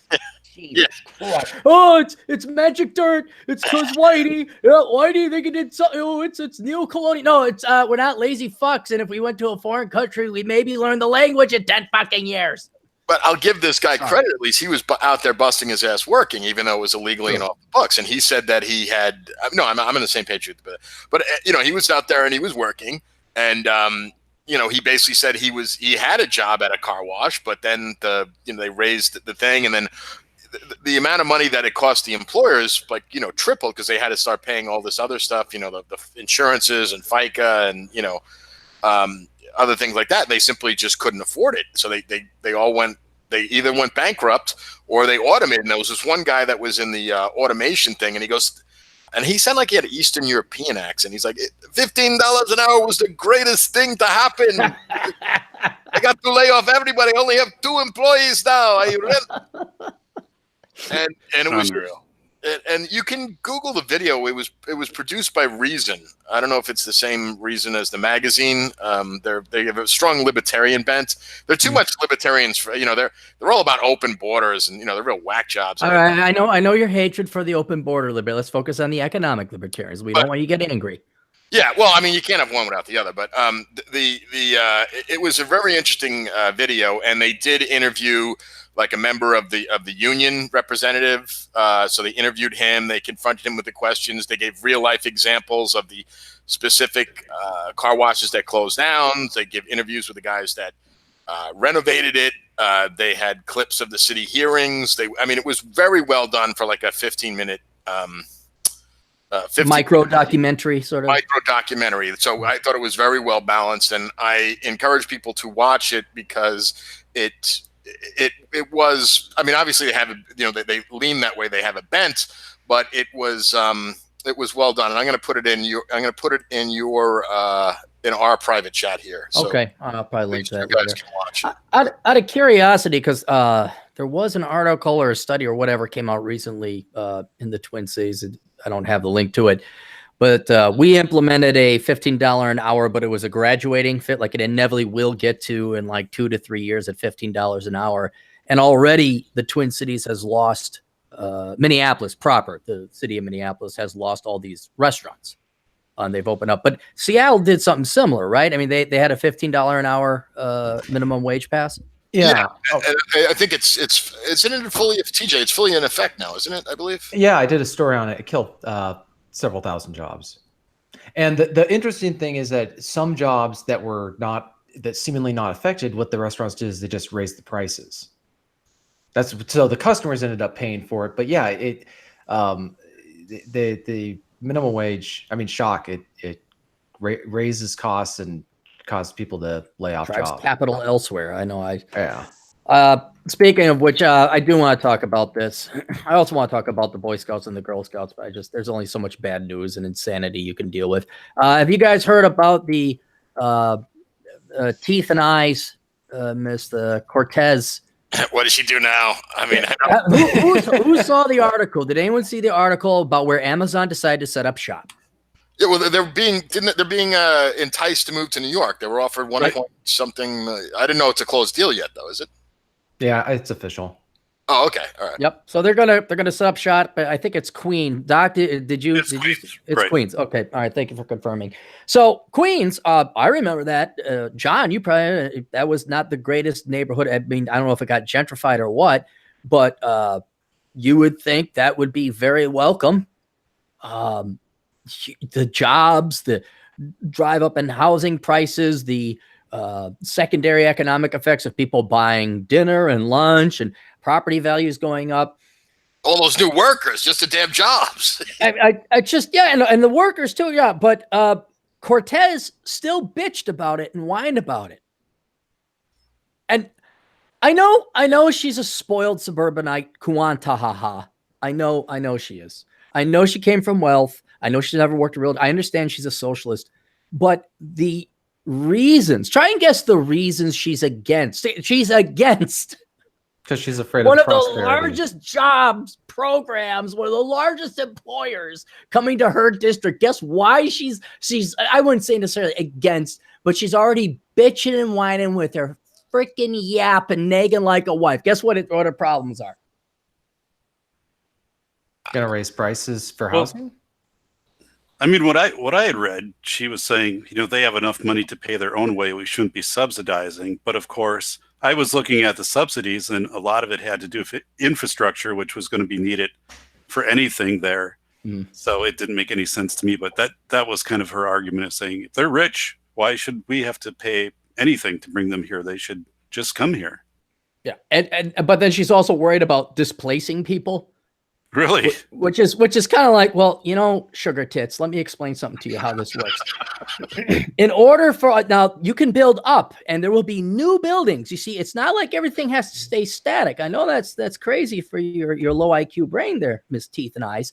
But you're going to have to, some people are going to have to sell. Now, Amazon doesn't come in with the Amazon Praetorian Guard and murder the property owners. This isn't like an episode of the A-Team where the A-Team, the evil real estate developer would come in and try to shoehorn the mom and pop shop, and if you can find them and maybe they can help, you can hire the A-Team, and they shoot at the guy's feet and they'd scare the bad real estate developers away, and they got to keep their pie shop or whatever, which is every A-Team episode ever, in case people who are young like TJ want to know.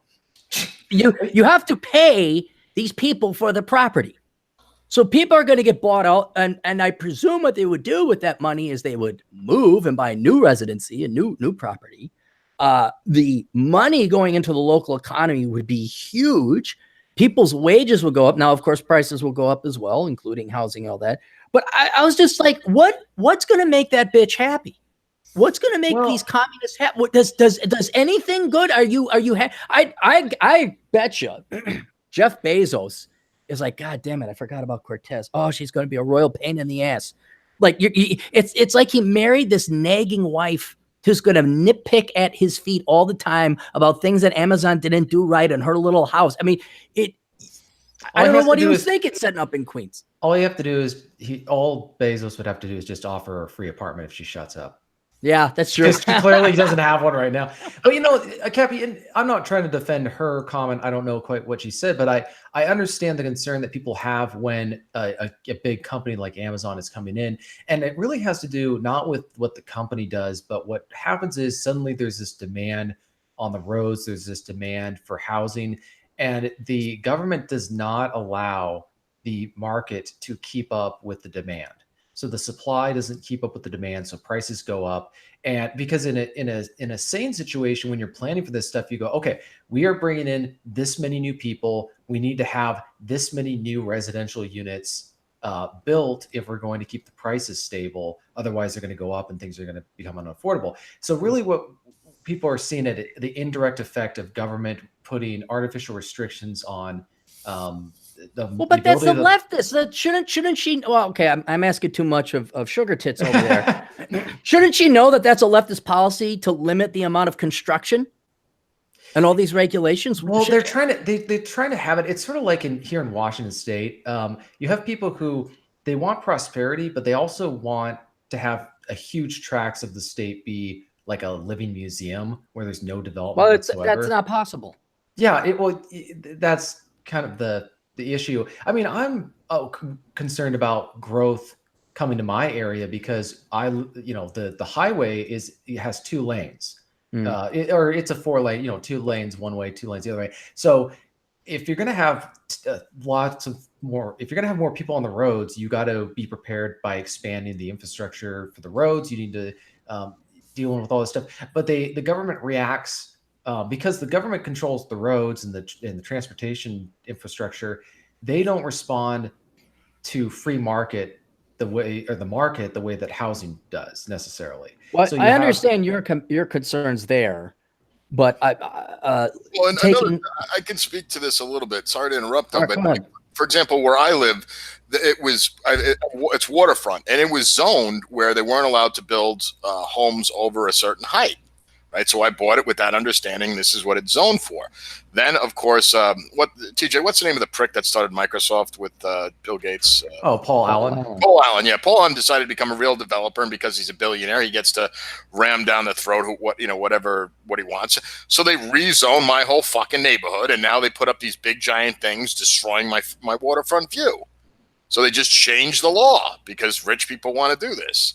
So, I mean, you could say, yeah, that's capitalism. I'm like, well, capitalism has to work under the idea that there's no plan. A contract with something was, okay, we agreed to buy this under these conditions, and now you're just changing it.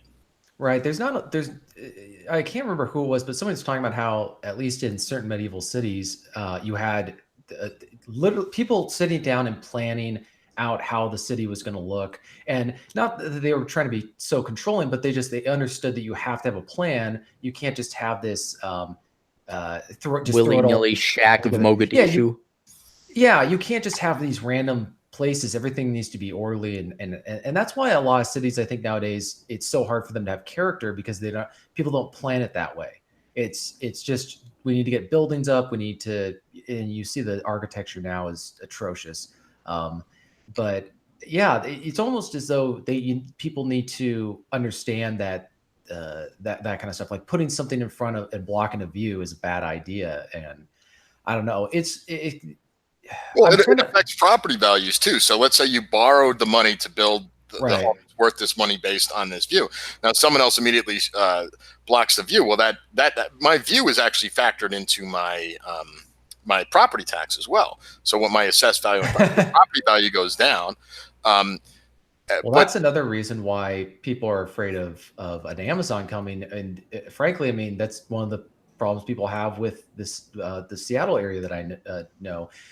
With the property value going up, your property taxes go up. So imagine you're a middle class guy, you bought your house for $75,000 back in the 80s. Now your house is worth $850,000. The house hasn't changed at all, but your property taxes are just going through the roof. People keep us voting for more levies and all this other stuff. And so, but your wages haven't gone up. And so, I guess it sucks to be a Democrat when you keep voting for your property taxes to go up. No, I was reading an article like that, TJ. It was a retired couple. They had bought that. Yeah. They were in Kirkland, actually. Yeah, I remember that story. I think you read the same. Okay, yeah. Yeah. Now the house, they bought it. It was in 1980, so that's like what 40. Yeah, 40 years ago. 40 years ago, and you know, now it's. They can't afford the property tax anymore. They thought they were going to die in that home. You know, that's yeah. You know. And am I okay? Let me ask you: am I cold and callous saying tough cookies? You got to move. Like you have a huge capital gain. Sell your house, buy something cheap and elsewhere. But I think people feel like sort of how I feel. I know I'm reacting emotionally. This is not me. I'm not saying that my legal rights were violated or there was anything about that. But I feel like I was displaced from my hometown where I was planning to live. Now, I understand that was my fault because I majored in journalism, and which is like becoming a candlestick maker right after Thomas Edison invents the light bulb. But, you know, what we're experiencing is these cities where there's no affordable section of the city. I grew up in a neighborhood that was for the lower middle class and the middle class people, to where they could buy a home at a reasonable price. Now that entire city is unaffordable for anyone below, you know, if you're not making $100,000 a year at the minimum, there's no chance you're going to buy any house in any condition of any kind in that area. Well, that's regrettable. But again, my question is: so is the rest of the world supposed to halt because Tilly and Gertrude bought their house in 1980? And you know, they planned on dying in that home. I'm trying to look at overall economic growth. Where here you've had a traditionally economic depressed area. It wasn't as bad as the Bronx, but it wasn't Upper East Side. Am I correct in that, John? Queens was kind of a rundown neighborhood. Well, no, actually, traditionally Queens was kind of a good area. Was it? Okay. All right. Queens was like, you know, I mean, the bad boroughs were like, well, there was parts of Brooklyn that were awful, like Bedford-Stuy and places like that. Now Brooklyn's been totally gentrified. That's crazy. It's like Manhattan prices there. And there was parts of the Bronx that were awful, like, you know, where Yankee Stadium is and stuff like that, the South Bronx, which I don't know what condition that's in now. But there was always nice, but that's another thing. There was always nice areas of the Bronx. It wasn't like all these movies. If you didn't grow up, they don't know. Like the Northeast Bronx was nice. It was like kind of an Italian-Irish neighborhood. And then you had the Northwest Bronx, like Riverdale. You might have heard of that. You know, that's a very, very Jewish section, very nice. My mom lives there now. With the Jewish lady she does the hair for. Yes. There we go. I paid attention. But the reason I was thinking about capitalism is you got to understand, this is why people, when they ask you about my religion or my politics and stuff like that, I just sum it up in one word. I said, I'm a tribalist, because that addresses everything. Because if everything is just blind capitalism, where no one has any investment in their neighbor or those that, you know, their surroundings, they don't care about that. They're just after the almighty dollar, nothing. And that becomes your God. So if you don't care about the welfare of anybody else, and why should you if you're not the same race, ethnicity, speak the same language, worship the same God, come from the same place, have the same cultural religion, culture. Yeah. You don't have anything in common with anyone else, which is what America's turning into, right? No one has anything. So no one has that. Like when I grew up, when I was a kid, I mean, we saw the remnants of an Irish neighborhood. People were kind of invested in each other. People, like, you knew, you know, you did something, like somebody else's parents saw you, it got back to my mother. My mother found out I was smoking one time when I was in 8th grade because someone else some other kid's mother ratted on me. You know, the dread that comes over when you found out you got narked on, and oh god, yeah. And but nowadays that would never happen. So that was there was a sense of community, and now because there's no community, these are all the symptoms that come of it that would be naturally remedied if there was a sense of what I call tribalism. Use your own word, civic cohesion or whatever. I just call it tribalism because that's community. That's what you had your community. Yeah, right. But community means, they say, oh, we're in the same community. You get the fuck. You got nothing in common. People don't even know the people that live in the same building as them. Never mind someone who lives down the block. Yeah, it's funny, John, you were mentioning that, because even in my hometown, if you're a native, like you were born there, you grew up there for years, there's a certain sense of community that's still there. I remember one time I was chatting with this couple that I immediately could just tell they were. This was in Bellevue, but I could tell that they were from there because they had that very middle class look about them. And we were able to talk about just how different the town had changed in these different areas and all that kind of stuff. And there was that immediate sense of sort of like, civic patriotism. I'm not quite sure what the word is, but you were talking about the capitalism thing, but that attitude of, are you invested in the community, determines everything on how you're designing your cities, how you're planning, what type of architecture, because you're not just thinking, I want this to make money. That they didn't build St. Paul's Cathedral to make money. I'm pretty sure that cost them a lot of money. And all this, I was visiting London last year, and I was just struck by how amazing some of these sections of this city were, and the way that they had planned it and all that. And so it affects choices that you make, and it's more of just allowing people to even admit that they're doing it for the people here and not for everywhere. It's like we've got to, because we've got to cater to everybody, we can't cater to anybody in the way that we set things up. Yeah. So, but the ultimate point is that I know, Aaron, you're mainly about capitalism and also like with the exception of the safety doc, none of us have kids, at least that we know about. So we're not really invested in the future. Like I hate to say this, but I really don't care what happens to the planet 60 years from now. I'm not going to be here. So yeah. No, I keep saying, as long as the lights are on, I don't care. Keep the lights on until I'm dead. Then you guys can all murder each other in the streets for all I care. I really don't. Right. But if I had kids, I would feel very, very differently. And that's one of the reasons why politicians always want to marry and have a kid, because it shows that they have an investment. That's that's not an accident. I do. Before I forget, John, I do want to have you on because you and I are very similar in some regards. I do want to talk about some, because you do have a couple more years experience. But one of these days, maybe even this week, we'll do a podcast together. But just to put that in, that thought in your head, let that rummage around a bit. Okay. Right, yeah, cool. I think that's the other thing, is that if you're going to have people who are in charge, and John, you're saying if you had kids, you'd care. And I would say also, if people were allowed to have more of a say in what goes on in their local area, they might be more invested in long-term planning. But the reality is things can be completely changed against your will within a year or two, and everything that you've invested your time into can be completely destroyed. The other thing is, people who are in charge have to have skin in the game. And you can tell, look at some of these nations, especially in Europe, at their leaders. Do they have kids? Yeah. A lot of, I know it's kids. Yeah, Merkel, Macron, who are none of them have children. Interesting. Yeah. And so because they're what was her name? May? Theresa May. Theresa May, Macron, and Merkel. None of them have children.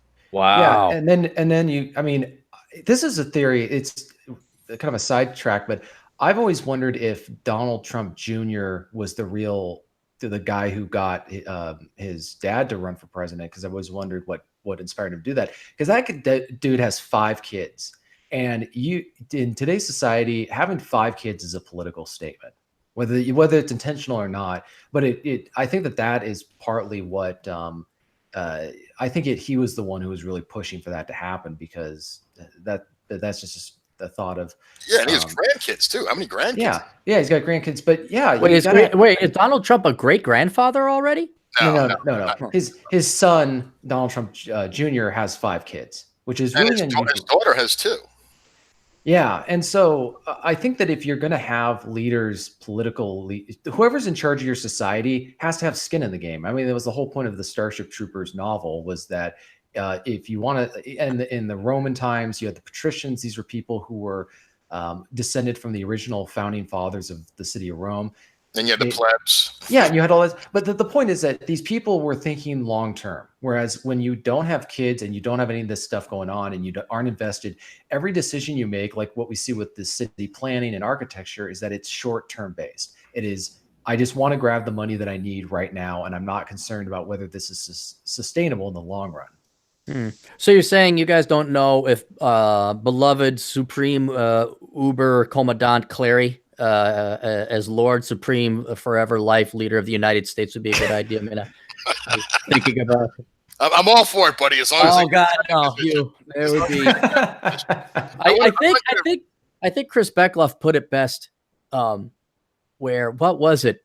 If he's president, if he ever had to come and discipline you, if you ever had to take President Beckloff away from his comic book and video games, heads were literally going to roll. Like, don't make the president angry. Let him play with it. It's best for all of us if he can play his video games and read his comic books. Just let him do that. So. I mean, did you guys know that I think it was Patrick Henry, he had 18 children and I think 77 grandchildren. No, I didn't. Yeah. I didn't. So he had, I think, 8 or 9 children with his first wife. She died, and then he had another 8 or 9. So I was going to say, thank God it was 2 women, because I was thinking that. Poor woman. So I'm just thinking, now think of a guy who's got 77 grandchildren and 18 kids, and compare that to somebody who's got no kids, and look at how differently the decisions that they would make if they were in charge of a city or a country or a community. Or investing their time into civics. Right. Everything's going to be about how is this going to affect my family in the long run? Whereas the other guy's like, well, who cares if it's insolvent? You know, look at our national debt and our financial situation. That is completely the result of short-term thinking of it's going to be somebody else's problem. You know, in the long run, we're all dead. You know, just don't be alive when it's time to pay the bill. Yeah, no, and that's my plan. You nailed me. Yeah, you figured me out there, TJ. You nailed it right. Yeah, all right. Well, interesting conversation. I didn't know that you guys all worshipped and adored Ocasio-Cortez, and John wants to marry her and have lots of babies with the reform community. I didn't know you guys are ranked socialists and communists, and I guess I'll just keep my capitalist free market opinions to myself. Hey, John, you want to take us through the super chats, and we'll head off to the evening? I don't know. You know what, Cappy? I don't know if I can see all of them. Because they might have scrolled up. What? Yeah, unlike you, they don't. Only the main guy. Like I know. Okay, all right. I got to do it myself. Is what you're saying then? Yeah, because they've. Yeah, you'd have to give me all right. something for me. Okay, well, Christopher Morales, our buddy who's recovering from divorce. Hope you're doing good, Chris. He writes, "Hey, older brothers from New York. Hey, Chris, maybe Morales." Ocasio-Cortez, Latino, similar community. She's single, I bet. Imagine the blowjob with those teeth. It's just, you know. Oh, God. All right. That's enough. Okay. Chris writes, hey, older brothers from New York, going to redo the floors with respect to longevity and maintenance. Would you recommend tiles? And if so, what shape? Oh, God, that depends on what room and what the rest of his house looks like, I'd say. Yeah, I would say tiles for your kitchen and your bathrooms, and that's what I have, and I would recommend the larger tiles, the 16-inch tiles for the floor, and if you're going to do the walls, you'd want to use the smaller tiles. For the rest of your house, I also have hardwood except for the bedrooms, like in the living room and the walking area and the hallways. I went with actually bamboo, which is actually extremely hard because the way it's treated and stuff like that. And but you'll have to do some research about what you're adhering it to. I was adhering it to concrete, and of course, price is a concern. But I've had the bamboo for 9 years, and same with the tile, and it's great. I love it. Well, there you go. I never really think about, because I plan on moving. I don't plan on staying in the same place forever. I was here when I thought oh my goodness. All right, so that's Chris. Let's scroll down here. Krillin, whoa, $10. Krillin 876. Growing up in the 90s, no meant yes in many cases. You darn right. Girls I knew would be ashamed to say they wanted it. It was called hard to get. And if you asked permission, they would take it as you being weak. That must have even been, that started to change mid to late 90s. I remember they really started to push that sensitive 90s guy bullshit by that time. Sensitive ponytail guy. Yeah. That's where there was a lot of pivotal moments in the 90s. That's when diversity came on. That's when corporate social responsibility came on. And that was probably the last guys in the 90s, the early 90s, I would say. Of course, I was in Wisconsin, so we may not have been. You could smoke a cigar in a bar, though. Yeah. You could smoke in the, well, I mean, listen to Doc's story about when he was in school. I mean, they were smoking cigars and cigarettes with the who was it? The gym teacher? Baseball. Okay, your coach? It was Little League. It was Little League, yeah. You were smoking cigarettes while you were playing Little League? I personally wasn't. Dan, it was permitted. Now I'm 47, and it was a concrete dugout, so I wasn't going to start on fire. But yeah, it was a permissible activity. There was smoke coming out of both dugouts. Wow. I'm not the same age, and we didn't. They didn't even where I'm from. They didn't allow it. They did, and I verified this. I vetted it through my parents and through some of my former teammates. I'm like, was I just making that up or thinking it? They're like, no, totally. Dan would do a pack a game.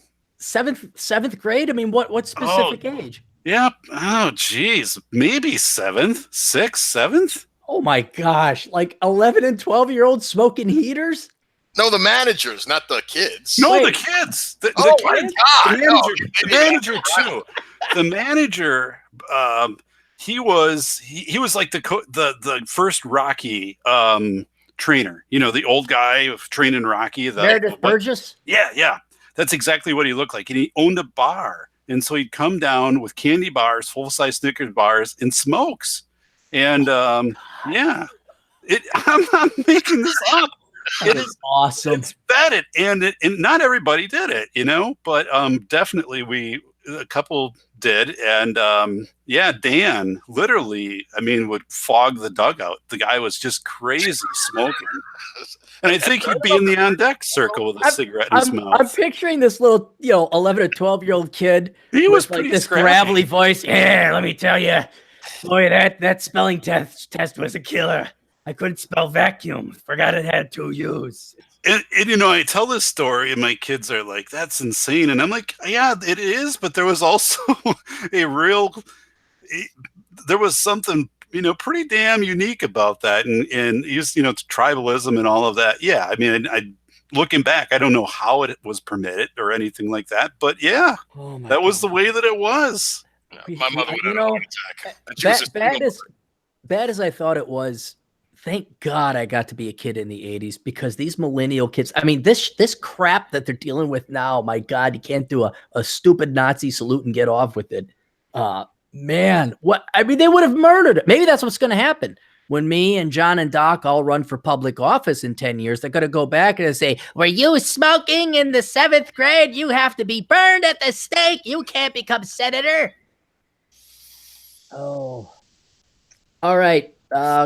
Krillin, another $2 donation. Cappy clearly has never been to Queens, New York City. No, I have not. I did 2 interviews. One for Donaldson Lufkin Genrit, which is no longer a investment bank, and the other one was Goldman Sachs. I actually interviewed at Goldman Sachs over in Lower Battery Park. Is that about right, John? Yeah, World Trade Center would be close to it. Yeah, that's not in Queens. That's about in Manhattan. Yeah. So, and then Chad Elkins, our resident CPA, says Clary equals teacher, which he does. He'll annoy me. He'll text me occasionally, say Clary equals sports ball. Clary equals Golden Gophers. He usually does it when he's drunk. So he's probably out gallivanting and getting drunk after a long day of being an accountant. If you were an accountant, you'd be drinking too, Aaron. Yeah, probably. If I wasn't an accountant, I'd be drinking. All right, that's it, gentlemen. Doc, where can we find you? safetyphd.com. And then, hey, I'm just saying it. I would appreciate any increase in followers on YouTube or on Twitter. I know it probably doesn't mean anything, but by God, like, the numbers don't change. I just released a new podcast a day ago about kind of the zen of firewood, stacking firewood. Yeah. I'm tuning into that one. And and so we kind of go the range. Plus, like a couple episodes before Halloween, I had a psychic medium on talking about ghosts. But anyway, safetyphd.com. Send me the link to that. A lot of it's like you just got to get on radar. Like I'll say TJ episode number 23, is that the one where you went through to try to buy Reese his golden retriever mug? Episode 23. Yeah, that was a brilliant episode. I mean, if you guys got a really good, I know we don't all hit home runs all the time, but in the rare instance we hit a home run and make a really good podcast, or John just makes one in general, let me know. just let me know when you got that. So, all right, TJ, where can people find you? You can go to tjmartinell.com, and my weekly podcast is soundcloud.com/tjmartinell. Okay. And I'm a couple of days behind on your podcast. You came out with The Redeemers? Yeah. So my new book, it's the prequel to the Stringer trilogy, which I also haven't finished, but I would start with the Stringers itself. You can get it on Amazon, and then there's the sequel, The Informers, and then you can read The Redeemers. Okay, cool. Any of those an audiobook for those of us that are smart and don't like to read, or are these going to be made into movies so we never have to read? Yeah, no audiobook right now. So, Cappy, did you actually, speaking of movies, did you ever watch Doctor Strangelove? No, I haven't, because I've been busy. And you know what? Look, you guys, I got a to-do list, all right? It's wrong. I have to put the food on the table and pay the bills. Now, if someone wants to bump that up and actually put some financial, I'm getting paid hundreds of dollars to read books right now. And I got, there's some other book I got to read and do a book report on. I don't know how I got into this. So if you guys want me to read it, you want me to do anything, you got to pay. All right. I'm book solid. I've even had to. But you watched Infinity War. Infinity Wars is great. For free.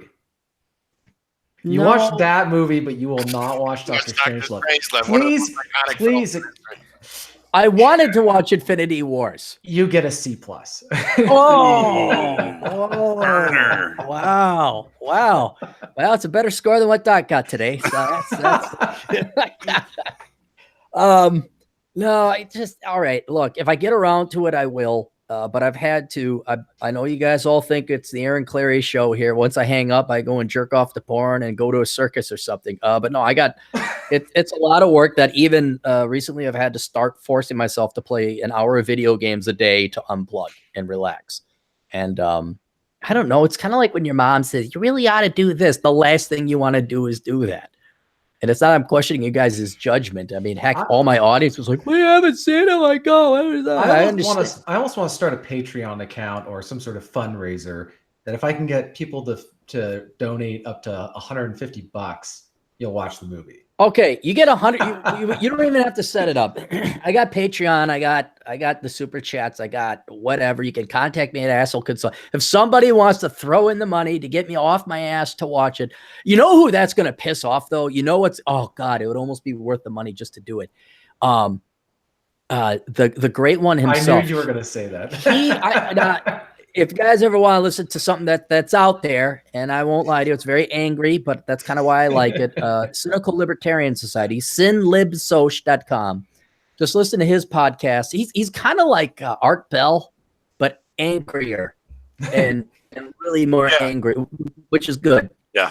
But he is, take TJ's appallment of me not watching Dr. Strangelove and multiply it times 10. And he's like almost not going to be my friend over this. And the fact that I liked Infinity Wars, he did a whole podcast. Aaron Clare is great. He liked Infinity Wars. What the hell's wrong with him? He hasn't watched Doctor Strangelove, though. And he's also wrong about Alien. Alien is the best movie ever. And you're all crazy. So, listen, I think it's his latest one that he did. Yeah. Oh, my gosh. That episode was hilarious. You'd think he's more pissed off I haven't seen Doctor Strangelove than that the Democrats won the House. My God. He is real pissed. Yes. If he found out that I got paid $150 that I got the money to roll in, that would make me even more upset than I haven't watched it. I love it. Or if you bought a camera without consulting him. Oh yeah, that was, he got pissed off about that too. You know what? Okay, here it is, ladies and gentlemen, listeners of the Older Brother podcast. If you all chip in $3, it would be worth. This is a practical joke we can play on this guy. You're going to piss off an unknown person that you really don't know unless you've tuned into his podcast. So for your money, you can randomly upset somebody. And I think that kind of epitomizes me. And Aaron will play the audio clip. Oh God, I will have him on if we get enough people to pay me $150 to watch that movie, and then I have him on, and I don't tell him, like I just have him on randomly. I say, hey, great one. I'm like, yeah, what is it? I got something to confess to you. And I'm like, yeah, what? So you know how I gotta never watch it? Yeah. Well, finally, people put a fundraiser together for me to pay. I just want to let you know I was paid an egregious sum of money to watch a movie. And so now it's not even I'm getting paid to do something I don't like. A movie I could kind of like, I could enjoy that. But, you know, it's not reading books no more. I'm getting paid to watch movies. And then he'll just get pissed. Oh, it'd be great. That'd be worth it. That's what I want for Christmas, boys and girls. I'll do your shopping on my Amazon affiliate program. And I want to be paid egregious sums of money to watch this movie. All right, I guess all right, let's make sure the super chats are done. All right, cool. John, where can we find you? John_Steele99 on Twitter is the best place. On YouTube, John Steele Show. I just want to say one last thing. Cappy's post on Monday he put out was really good. The role stupid people should play in society. He had a quote that I just had to repeat on my Twitter feed. Quote, not everybody is going to appreciate a good Victor Borgia skit over a Margaret Chow tampon joke. Very good, Aaron. Love that was I appreciate, like, Doc read an article I wrote about the how the government outsourced socialism. Like, basically Mondays I put together really good pieces, or at least I try to every week, and they take effort. I mean, they take They're very well put together. Yeah. The one on stupid people, the role stupid people should play in society, that took 5 hours, and it's hit and miss. Like, I'll put my heart and soul into it, and like 3 people will read it. I'm like, really? And then I'll tweet something of a feminist who looks fat compared to a hot chick, and they'll get all the retweets and traffic in the world. But here's like this deep philosophical post, and it's like birds chirping. It was really good because some of your pieces are really good, and some of them are, you know. Yeah, this one I really, really enjoyed. So everybody's listening, having checked it out, it's a good read. And I even, here's how much faith I had in it. I had so much faith in it as a quality post. I read it and put it up on YouTube. So if you don't like reading, which I totally understand, you can go to YouTube and just listen to it. Just look for the role stupid people should play in society, and it's there. No excuse then. No excuse then. So, all right, gentlemen, thank you very much. We'll see you next week.